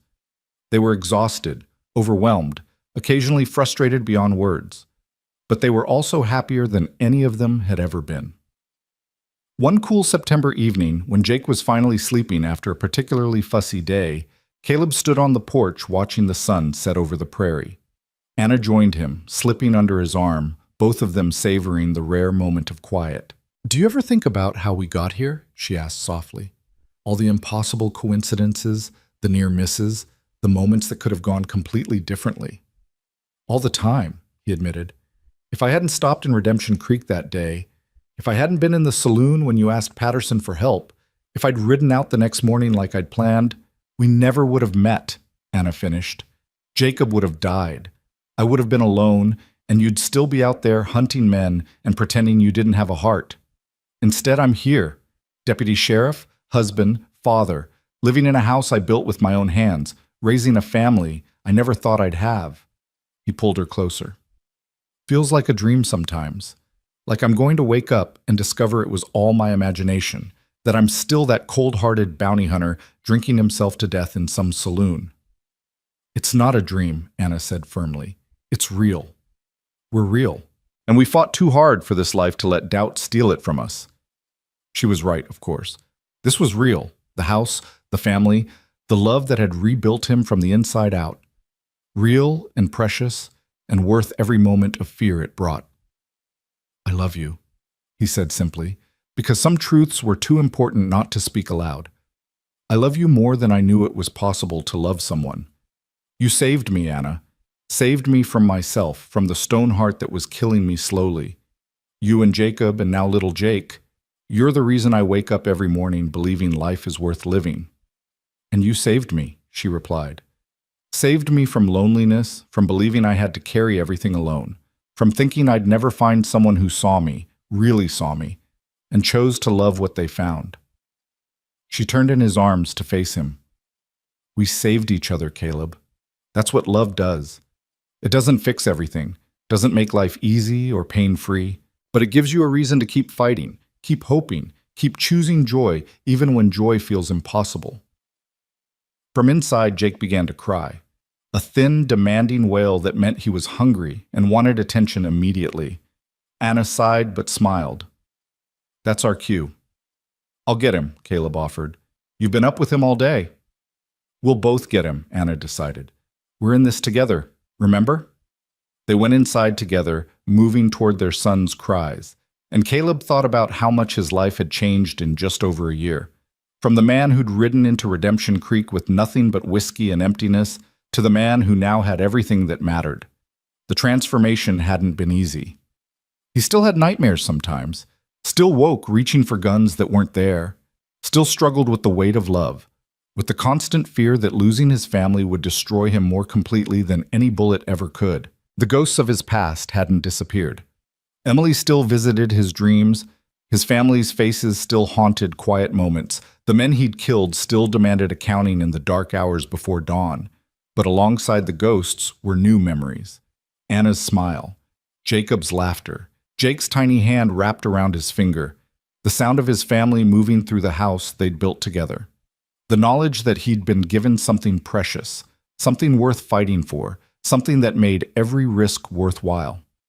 As autumn deepened and the first frost painted the prairie silver, life continued its steady rhythm. Jake grew stronger, more alert, beginning to smile and coo at the faces above him.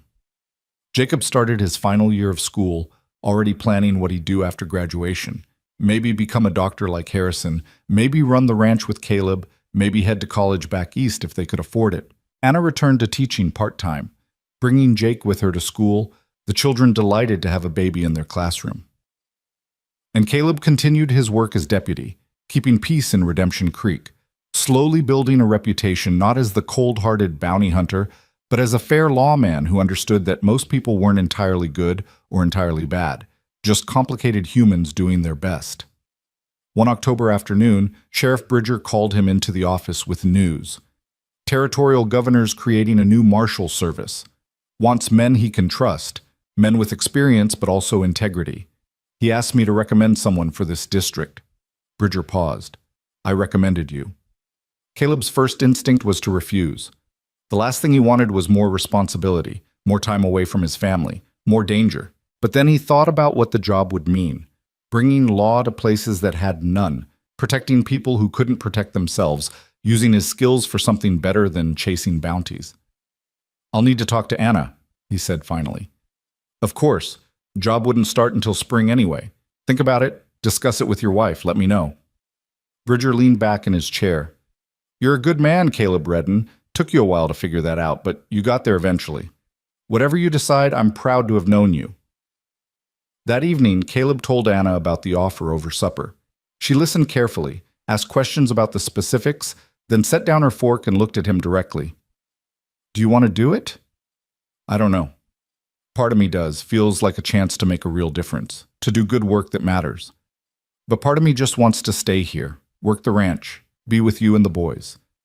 Don't want to risk what we've built. Life is always a risk, Anna said quietly. We learned that the hard way. But hiding from risk isn't the same as living. She reached across the table to take his hand. I trust you to make the right choice, whatever that is, and I'll support you either way, whether you take the job or turn it down. That's what partners do. Caleb thought about it over the following weeks, weighing duty against desire, opportunity against fear. He talked to Jacob, who thought having a marshal for a father would be amazing. He talked to little Jake, who couldn't answer but gurgled contentedly in his arms regardless. He talked to the ghosts that still visited sometimes, asking what they'd want for him, whether Emily would understand this new life he'd built. And finally, he made his decision. On a cold November morning, Caleb Redden stood in Sheriff Bridger's office and accepted the position of territorial marshal. It would mean travel sometimes, danger occasionally, time away from home that he'd rather spend with his family.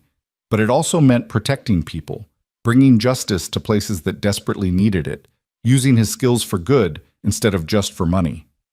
You won't regret this, Bridger said, shaking his hand.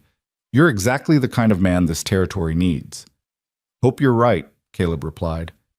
Because if being a marshal means I miss too much of my sons growing up, Anna will shoot me herself. He wore the marshal's badge with pride, but also with the full understanding of what it represented. Not just authority, but responsibility. Not just power, but service.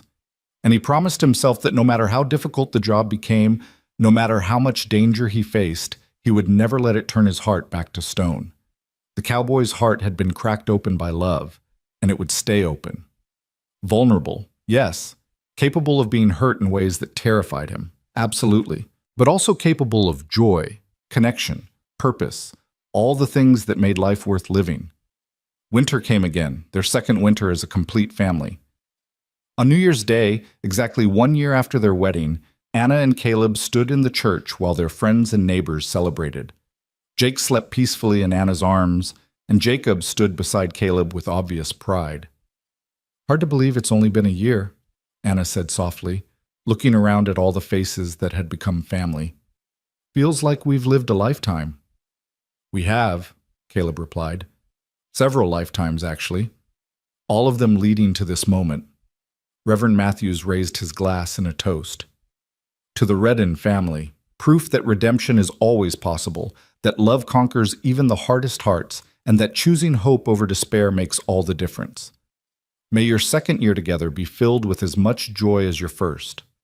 Everyone drank, and Caleb held Anna close, their son between them, Jacob's hand on his shoulder. This was his family, his redemption, his proof that even broken men could be rebuilt, that stone hearts could crack open, that love was always, always worth the risk. As the celebration continued around them, as friends laughed and children played and life went on in its beautiful, complicated way, Caleb thought about the journey that had brought him here. Every loss, every mistake, every dark year of emptiness had somehow been necessary to prepare him for this moment, this family, this life. He'd been broken by war and grief, had spent 10 years running from feeling anything at all, had built walls so high and thick that nothing could penetrate them. But Anna had seen past the walls to the man beneath, had refused to let him hide behind stone and coldness and careful distance. She'd cried in his arms, and those tears had cracked something fundamental inside him, had forced him to feel again, to care again, to risk his heart on the chance that love might be real and lasting and worth every moment of terror it brought.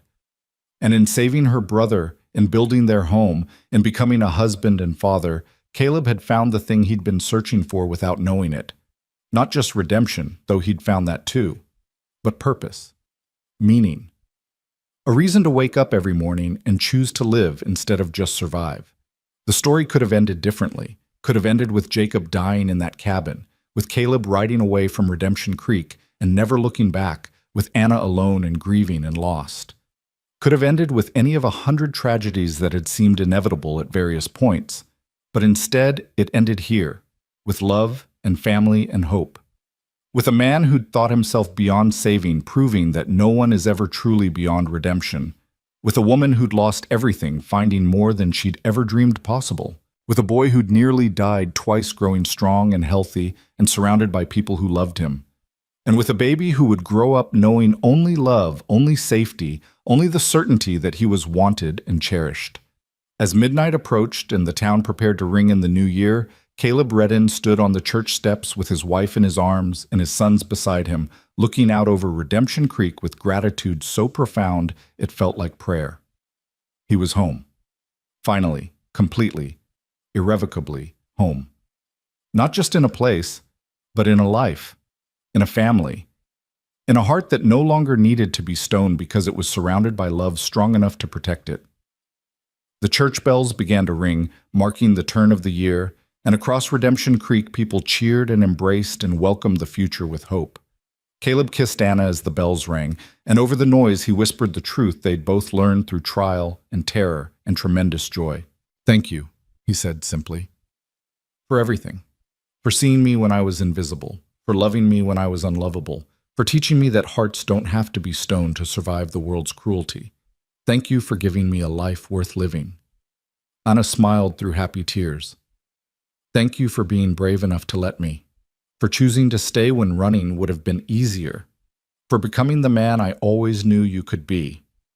And there, under the Montana stars with snow falling soft and white around them, the reformed bounty hunter held his family close and understood what redemption truly meant. Not forgetting the past, not pretending the scars had disappeared, but choosing to build something new despite the pain. Choosing to love despite the risk. Choosing to believe that even stone hearts could crack open and bloom into something beautiful. The cowboy's heart had turned to stone until she cried in his arms and cracked it open. And what emerged from that cracking was not just a man, but a father, a husband, a protector, a human being fully alive to every joy and sorrow life offered. Caleb Redden had been given a second chance he never expected and absolutely didn't deserve, and he would spend the rest of his days proving himself worthy of the gift. Inside the church, the celebration continued. Outside, snow fell on Redemption Creek, blanketing the town in white. And in the arms of his family, surrounded by love, Caleb Redden finally understood what it meant to be home. Not just in a place, but in a life. Not just surviving, but truly, deeply, joyfully alive. And that was enough. More than enough. It was everything.